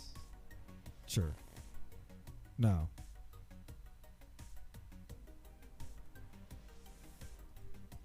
There we go. Okay. Woo. Figured out how to save. Oh, thank goodness. I imagine having to do all that again next week. Oh God. Probably not actually that many moves. Like, if you knew the beats, you could probably speed run it fairly quickly. Yeah. But I really feel that this game doesn't. This game should be slowly and kind of. I don't want to use the word savored, but like. Yeah, it's right there though, is the thing. Yeah, I would like to at some point, not necessarily even next session, go back and like try some stuff we didn't before, like smell everything and, you know, push stuff around. I bet there's multiple solutions to a bunch of the puzzles. Yeah. But we will try that, I suppose, next week. I must go attend to my own small ravenous hole who is now oh, that's a horrible way to say that, by which I was going to say is now gazing at me asking for puppy dinner. Yeah, absolutely. So yeah, this was the first half of Eat Me. We'll have the next half next week. I like when I don't have to think about what I'm going to play. Thank you, as always, JRAM. What the fuck was this? Thank you for being a sport and understanding why this is so great. Well, we'll see you next week when we